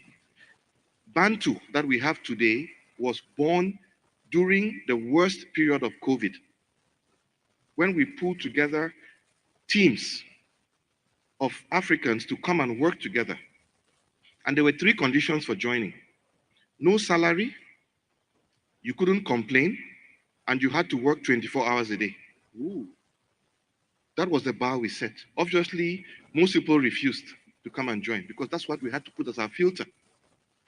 Those who stand with you in tough times will stand to you all the time. Many people come to you only when the weather is sunny and nice. So we set that bar to filter because we were doing something impossible, to launch a layer one protocol with no funding, no ICO, nothing. We did that for the first time in the world. And not only going live on our own, but going live with commercial and institutional partners. So for anybody engaging in this space, we've talked about it many times, you need to have the right team. Don't take things personally. Somebody's going to insult your baby. It's ugly. It's terrible. It's this. Just develop some thick skin, okay? But keep learning. Watch the market. If you're getting into computer science today, by the time you're graduating, all you've learned is already obsolete. So you need to be learning. That's why we don't have a degree shortage. We have a skills shortage. Africa suffers from academic inflation, as I call it. If education was something that was going to show development and innovation, Africa would be the number one place in the world today. We have more PhDs per square meter than anywhere else on earth. But does it translate to real life? No. So as an entrepreneur and as anybody trying to get into this space, be ready for constant learning. And most important of all, leverage the ecosystems. We are where we are today, not because we are smarter than anybody else, it's because we've leveraged our ecosystem partners across Africa and especially here in Nigeria. And when you hear about Ubuntu, the spirit of Africans, you have a broom. If you have one stick, you can break it. When you have many, you cannot break it. You can bend it, but you cannot break it. So we as Africans have to learn to work together, fight for each other, and ensure that if my brother is doing well, how can I support him? I shouldn't get jealous. Let us work together. So that's really my summary. Thank you. Thank you so much. Please. Okay.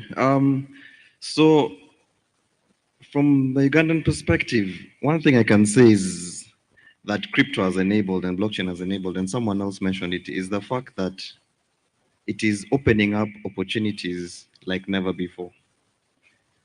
One of the things that a lot of people see me coming to Nigeria a lot, and they wonder, why are you going to Nigeria? That's so random.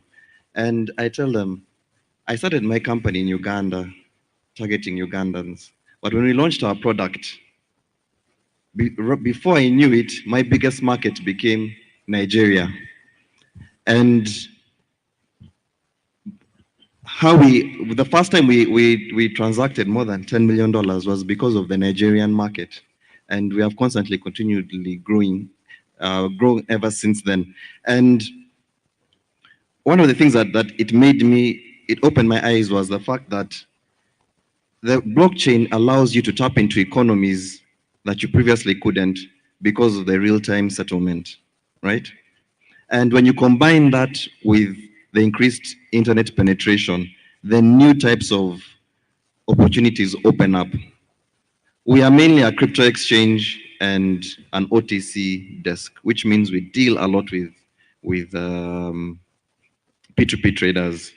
And when the CBN ban was announced in Nigeria, we were just getting started, and we started asking ourselves, why are certain traders in our community trading large volumes with Nigerians? And when we asked ourselves that question, we realized that Nigerians were buying crypto from Uganda because Uganda was cheaper. It was cheaper to buy crypto because of the dollar arbitrage. And that was very interesting. Nigerians, it made me realize that Nigerians were using WhatsApp or messaging apps to find out information, and then use fintech apps to settle people in Uganda, and then use blockchain apps to finalize the transaction, which means Nigerians were tapping into the Ugandan economy in a way that they could not do previously. And this is there in every other situation. That is finance. You find that there are some influencers in Uganda who have content and are targeting certain communities, NFT communities. Most of their viewers are in Nigeria, right? So this is not only if you're a crypto trader, you can be an influencer, you can be a marketer, you can be a designer. You're Nigerian and you find your designs work for people in South Africa. So I tell people, look, don't limit yourself. These technologies are here to open up economies in ways like never before. And that combined with the fact that I've been in business for a long time. Before I entered crypto, I was doing mobile money. Mobile money is fintech, very big in East Africa, where you use your phone to transact.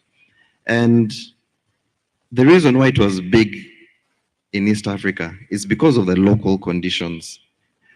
I see a lot of people trying to do things that do not make sense in their local communities. I tell people you have to be very realistic with where you are and what is around you while you're building your product. I always have to tell people in Uganda is a border economy. I don't know if you know border here, Okada, the bikes. Yeah. We have a venture firm in part of the group, and so I get a lot of proposals. And some of these proposals, I see someone trying to build the next WhatsApp or the next Facebook. And I'm like, bro, we're not in Silicon Valley. It's not going to, we're border. 80% of people don't even have smartphone. Uganda has an electricity penetration of 30%. Where are you going to get these customers, you know? So when I was building my exchange, before we even built the actual exchange, we were doing P2P on WhatsApp. You know, we built $1 million business on WhatsApp just doing P2P. Then the technology followed after. So I was using what was there in front of me. No funding. I tried, let me launch a coin. By the time our coin got ready, the market was crashing. I was like, you know? So being realistic, like Anne said, there are too many PhDs here, but those PhDs don't make sense on the ground. You find someone has a PhD in zoology. Where are the zoos? Who is going to hire you? Maybe you want to put a zoo on the blockchain. I don't know. So realism, we have to be very realistic with what is on the ground. What does your community actually want and need?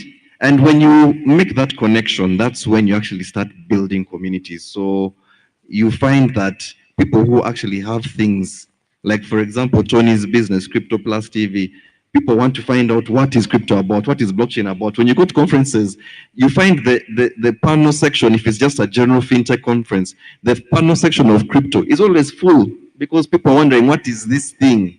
So he has found product market fit, you know? And once you do that and actually build with that in mind, then you'll find that you will have a much easier entry into whatever you're trying to produce. Thank you so much. Thank you. So, start small, leverage communities, and grow. So, our last question, we want to get Mr. Tony's perspective on the role that community plays in the success of driving the success of cryptocurrency, of crypto businesses. Okay. Yeah. Community play a major role in terms of everybody celebrate Bitcoin today. But believe me, if every holder dumped their Bitcoin today, Bitcoin will go to zero. Sure. So community play a major role. And while you're also building community, also make sure that you have a very good product, because it's only in crypto space that we have projects that will before they come up, they have to overhype the project. You know, there's a particular one that just went under the water. I think few weeks back. You know, when they came into Nigeria, they built a very good community, but make noise everywhere. 2 weeks ago, someone was telling me that they were nowhere to, you know, that something happened. So what happened to this community? You know, community is good. For instance, I had a friend which worked with FTX. I think they move almost all over Nigeria, building community, making noise. I think as of today, most of their campaign tools that they use in FTX, they are about to sell them. You know, community is good, but make sure before you build them, have something that can sustain them, have something that can, you know, make, because as most of the projects, most of the founders, what they do affects other people. 2001, I was in Abuja, I was in a particular office here, when I'm trying to talk to someone, to help me talk to someone, to help sponsor our event. And in the process, what do you do? I started explaining myself. So they have to take me to the yoga. Hold and behold, the man almost slapped me. Why? This blockchain people. I mean, he said this crypto people. So what happened? There is this coin called TBC, right? So his wife invested not less than $7 million. So, and the only impression that they have is crypto people. If you talk anything that has to do with blockchain crypto, you guys are among the people that shared the $7 million. So while building the community, that's the essence. While building the community, let's also be careful that let us don't build community that will have a ripple effect in other players too. So community is good, and they have two sides. They can help push you, and they can help destroy you. And building that community can also help destroy the next people, you know, I mean, the next person. So I have to take like 45-minute section with the man because of the person that brought me in. Now sat the man down, started explaining what TBC means, the difference between the TBC and what we are doing. That the reason why TBC was successful because knowledge was lacking. So we are coming to create an awareness that will help people know if the TBC kind of, because after the TBC, there are other TBCs that came with different names. So people will now understand that instead of before you invest in a project, you need to make sure that there are some parameters you need to check, the team, their track record, so many other things, or have where to ask questions.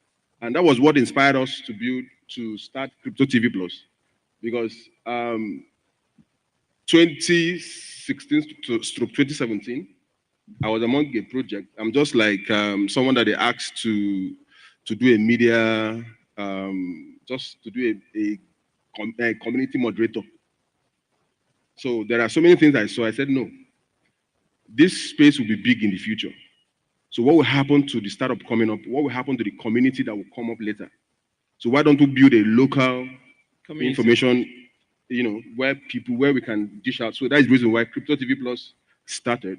And since then, we keep on informing people, though, like what he said, it's not been easy. I think we operated 3 years without income. But I was telling one of my co-founders, I said, I need a special class where I will teach people, I will teach people how we sustain 3 years. You're not just paying one person.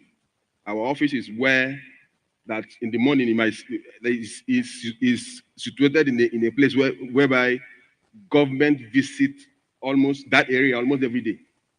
So you pay a lot of things, right? So how do we sustain that 3 years without fund anywhere, without income? Because for people to even ask you to do something, they need to see your track record. So we need to have a masterclass on that. But so far so good. We did that over the years, build those communities. And today, I think God is helping us. Thank you very much. So I in want to summary, to add something that I think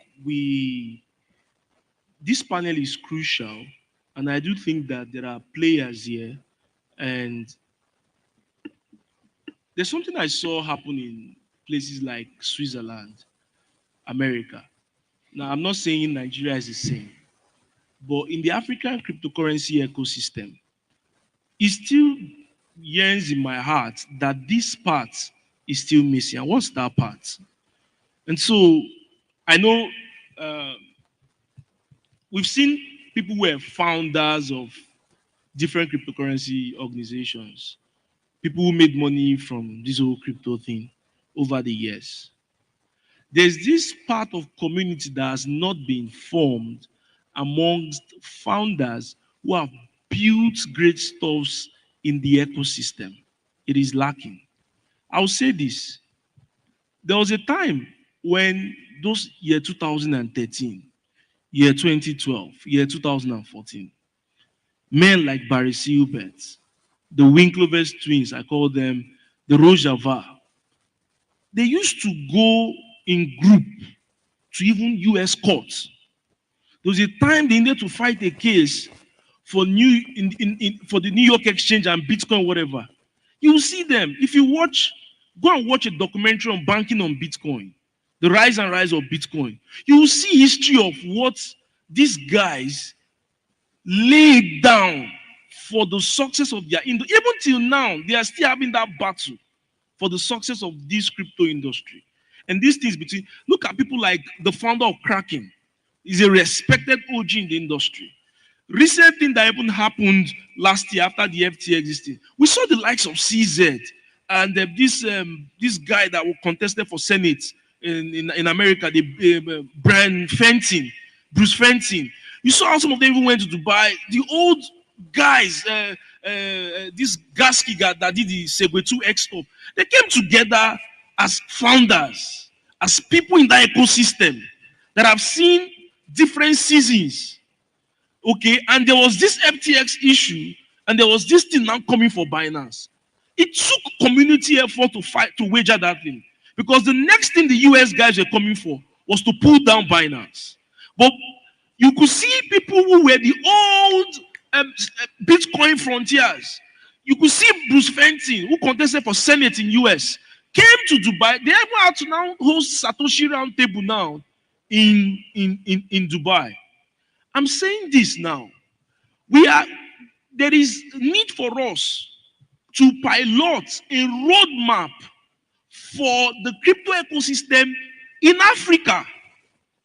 And this is where our community now is not Telegram. It's not WhatsApp group. It's not people that will shield our coins to. It is industry players. That's why when he said this was one of the most important, ask them, I was telling them outside, I said, there's a discussion that's not been tapped in this meeting. If all of us are coming together and there's a type of talk we are talking, we can challenge SEC. Let me tell you what's going on in the US. Who is this guy? Who is the current? This is their SEC chairman. Forgotten his name. There's an issue with Genesis Lending, Barry Silver, DCG. These guys have gotten so big that I was expecting that the likes of Barry Silver after this FTX thing will go down. FTX, the SEC guy is even afraid because they've created systems, synergy. There was a time when they needed to sell in some laws, and they said because of these wallet issues and so how they recognize digital assets in America. There's one coin center. Founders of different crypto organizations came together, were donating because they needed to fight a bill in the house. Crypto companies have been yearning for these things since 2019. It was even one of the things that sparked up the foundations for what we see today as CBAN and several organizations. One day, we need to have a full meeting in a place like this, a roundtable meeting. That community is what will help Bantu. That community is what will help a project like Wakanda that was founded in this country. That community is what will help several. It will help a crypto TV. It will help a Daba. It will help a Chris Annie. It will help us. It's as if what is happening now are foreigners trying to come in and tell us, okay, we're going to release. So are we going to wait for the day when Binance will say they're bringing their $50 million fund to control our ecosystem? Mr. Chimeze Chuta is here. The last time I had a battle with him on Facebook was because I said, this is what Adaverse is not doing. And he said, no, he's not. He's just saying this thing. It cannot affect all the policy there because he's not the founder. But if we have an ecosystem where Bantu CEO is there,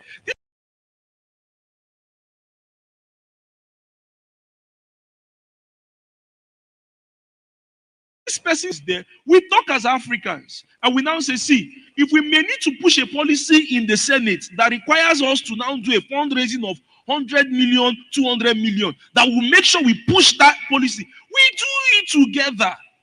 That's the community that will help the future of this, our industry. It will even, and I'm sending this message, thank God the president of CBAN is here, and I'm sending this message, let everybody, founder, business, association, start thinking towards that line in this 2023, because it will be pivotal for the next 5-10 years of this ecosystem. Thank you. Thank you so much, Mr. Christian. That's a very solid point. And with that setup, I will not, what happened in February of 5th would not happen. And if it had happened, we'll be able to fight it. Because crypto platforms are still succeeding in Africa, in Nigeria especially, even with the ban. Thank you so much. So because of our time, we'll just take 2 questions. Thank you so much for your time. I'm sorry for keeping you for this long. Just 2 questions. Please, I need someone with a mic. If you have questions, raise your hands. We're just taking 2 questions. We don't have any. Oh, we have 1 question there and 1 question here. Please, let's make it quick. The man in white, please stand up so you can see you. Hi, everyone. Yeah, with what has been happening with the cryptocurrency industry, we've seen a lot of VC companies in Asia, Europe, America, right? So they've consolidated, and it looks like they own 90% or more than 90% of the VC sector of the industry. We rarely see African VCs raise money or lead rounds. So I don't know what is the problem and how we could tackle it. There were a couple of VCs that participated in rounds. That was 2019, 2017, I think in Lagos thereabouts. I've forgotten some of their names, but somehow they left the industry. Perhaps maybe they had little bad days at thereabouts. But I don't know what is happening for us to lead the VC ecosystem, because very soon the sharks will come. The sharks Okay, will come for Africa. So in And short, your question is why is African VCs not leading rounds? So Mr. Ennis, yes, please, and you why are take they that not question. participating? Yeah. So typically, as Africans, we tend to be risk adverse. We want things that are physical, Yeah. brick mortar. We want things that are I can touch, oil, gas, corn, etc. When you're bringing out these innovations are things they cannot see, they cannot imagine, they cannot understand. They are things that are in the ether, in the metaverse, if I can put it that way. So those in the West have had that journey and experience for risk. They understand that 80, 90% of their portfolio will fail. But in Africa, we want 100% to succeed. They don't want failure. No fail. So they want to guarantee that if I give you my money, I will get my return back. The other thing too is that they want ROI, return on investment, instantly. They don't want it in 6 months, in 1 year, in 5 years. So they have a shorter horizon for investment. It is changing, at least within the blockchain space. And that is why you see Western investors would come here, they would put 5 million, 10 million on a small project, and they wait 5 years, 10 years to get their returns. The average investor here doesn't want to do that. They want the money today. But thankfully, they are learning from the foreign counterparts. Yeah. We've had a lot of unicorns come out of Africa, being led by Nigeria, where they are now seeing that if they had participated and been a little bit patient, they would have seen all of this. Okay, so it's very important over time that our systems of finance, we need more sovereignty in Africa. Okay, because another aspect is that America, Canada, UK, they can just print their money. We can't do that. You know, we are always under pressure of structures like the World Bank, IMF, telling us what to do. Yeah. You see, advising us on policies that suit the West, not our own interest. Mm. Now, when we're now looking at blockchain, crypto, they say it's bad for you. But their startups are working on that heavily. So at the end of the day, our leadership and governments, as I think Chris mentioned before, governments can be the God or they can be the devil. They need to create an enabling environment for these startups to thrive.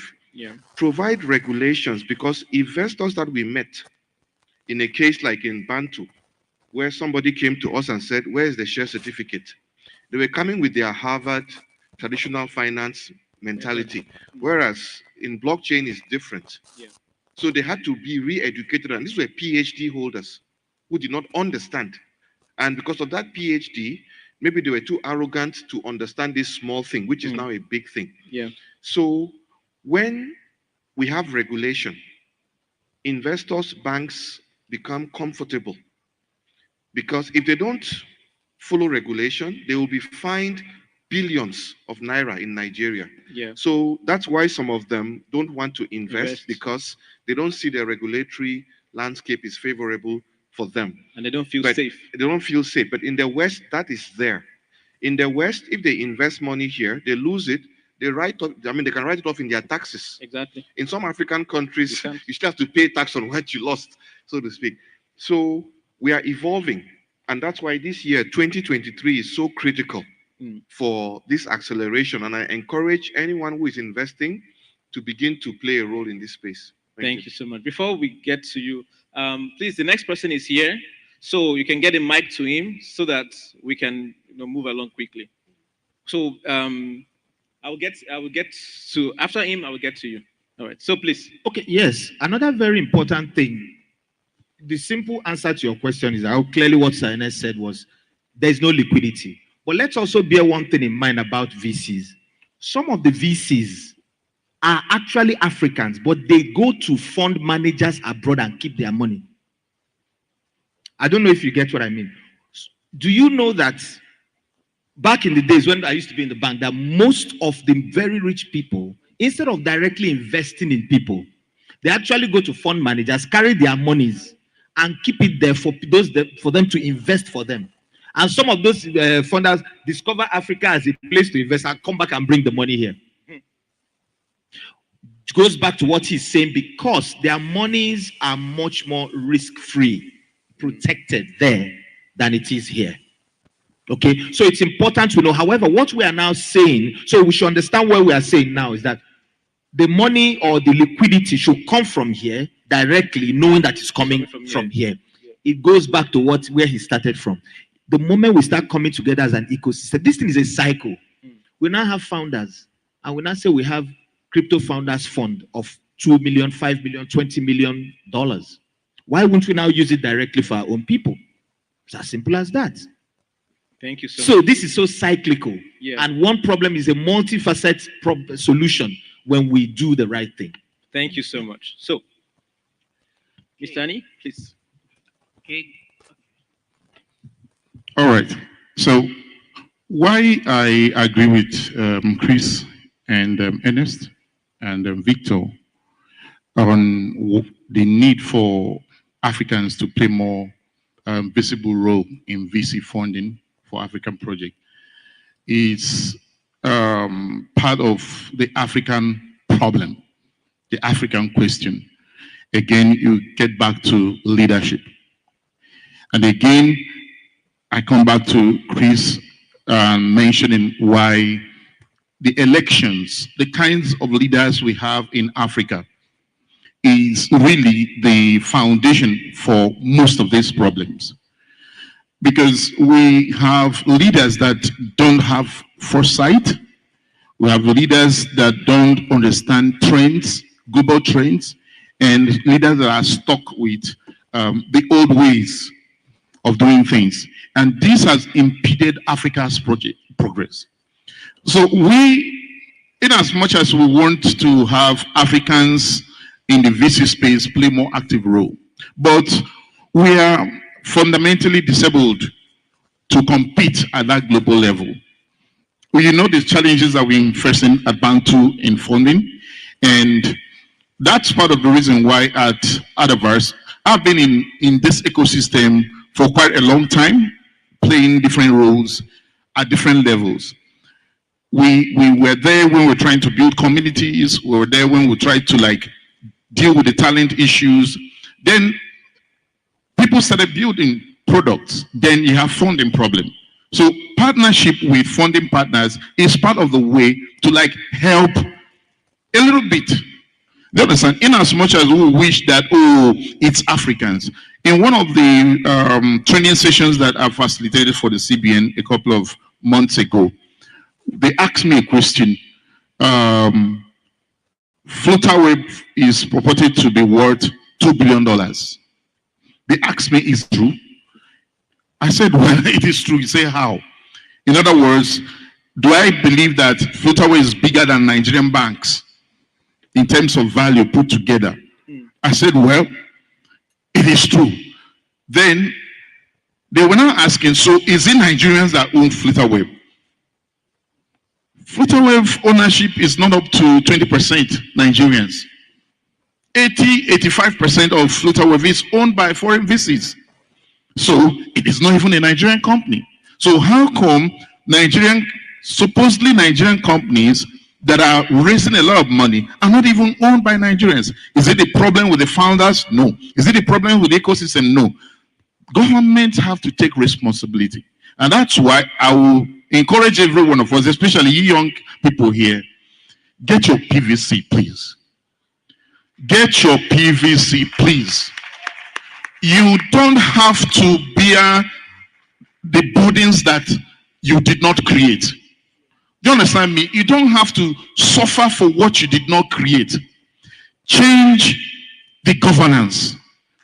Then you can change the system. Then you can start changing expectations. Then we'll begin to crawl out of the holes that bad governance Thank brought you us so into. much. Thank you so much. So, real quick, the last question, real quick. Okay.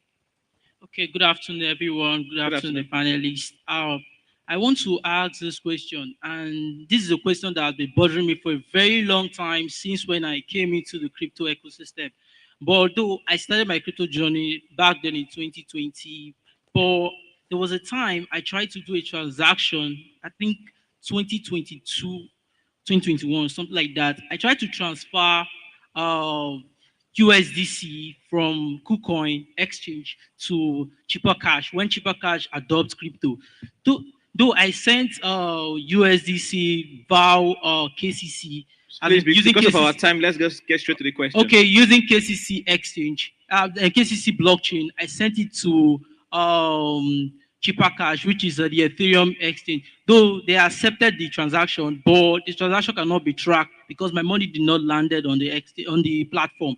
Though I complained to the both exchanges and I complained to Cheaper Cash, I complained to KCC, that which is KuCoin, and they said the transaction has been settled, but I couldn't receive my transaction. Though I complained to Cheaper Cash, they told me that it's not possible, that I transferred with the wrong blockchain. So that was how I lost everything. Is there a platform or a way that this problem can be solved? That whenever there's a problem on transaction issue, there's a way that this transaction can be reversed.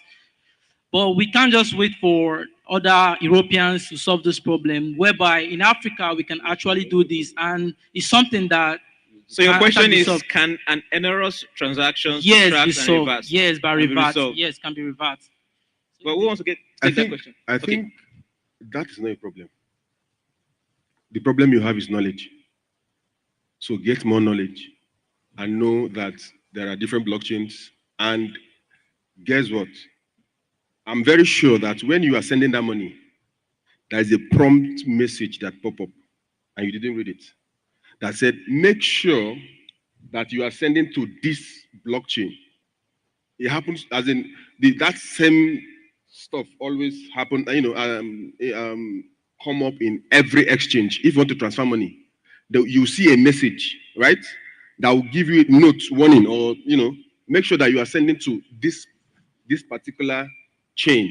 That if you are sending this coin to any other chain aside this particular chain, your money is gone. Is gone for vanishing. Thank you so much. So I think you need more knowledge. Thank you so much. So if you're on the blockchain network, make sure the notice that you're receiving on the platform, you read it. Thank you so much for your time. I really appreciate, and apologies for taking a little more of your time. And no, we're out of questions. We're only taking two. Sorry about that. So thank you so much, Mr. Annie. Thank you so much, Praise. the whole panel. Sorry to cut you. I think he said he wants to add to. So You want to add two? You don't want to you take have a just question? 1 minute. Okay, please go ahead. So basically, what happened was your money was sent to Shipper Cash, but because that USDC was not added, they couldn't credit you. It happens often. For instance, if you trade on exchange A and you send an Ethereum token to the Ethereum wallet address on that exchange that is not listed, they will receive that money, but they won't credit you. I think only one exchange in the world would actually send that money back to you, and that's Binance. So you just have to know, be very careful when sending money to someone or to an exchange. Thank you. Thank you for that. So thank you all for coming. I really appreciate your time, and apologies for taking most of your time. And please, let's take a picture.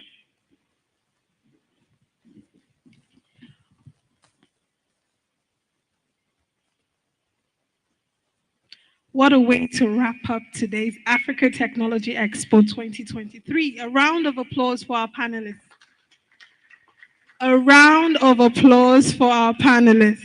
Wasn't that interesting? It was, right? It was. I think it was the most interesting panel section today. Mind-blowing, according to Clinton. Thank you so much, sir. Thank you so much. It was worth our time. Thank you. A round of applause, please. We've come to the end of an amazing day. Thank you, Praise. Today, we're done. Hold on. Don't be in a rush. Don't be in a rush. Tomorrow, we're having co-founder Piggyvest here. We're also having someone from Tech Cabal, I think Korede, if I got her name correctly.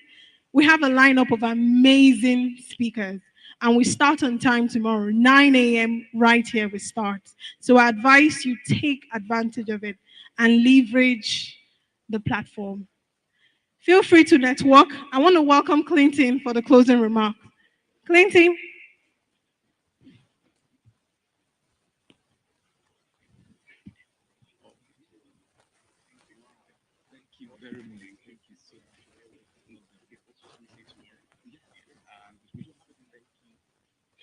All right, thank you very much, everyone. I appreciate every one of you.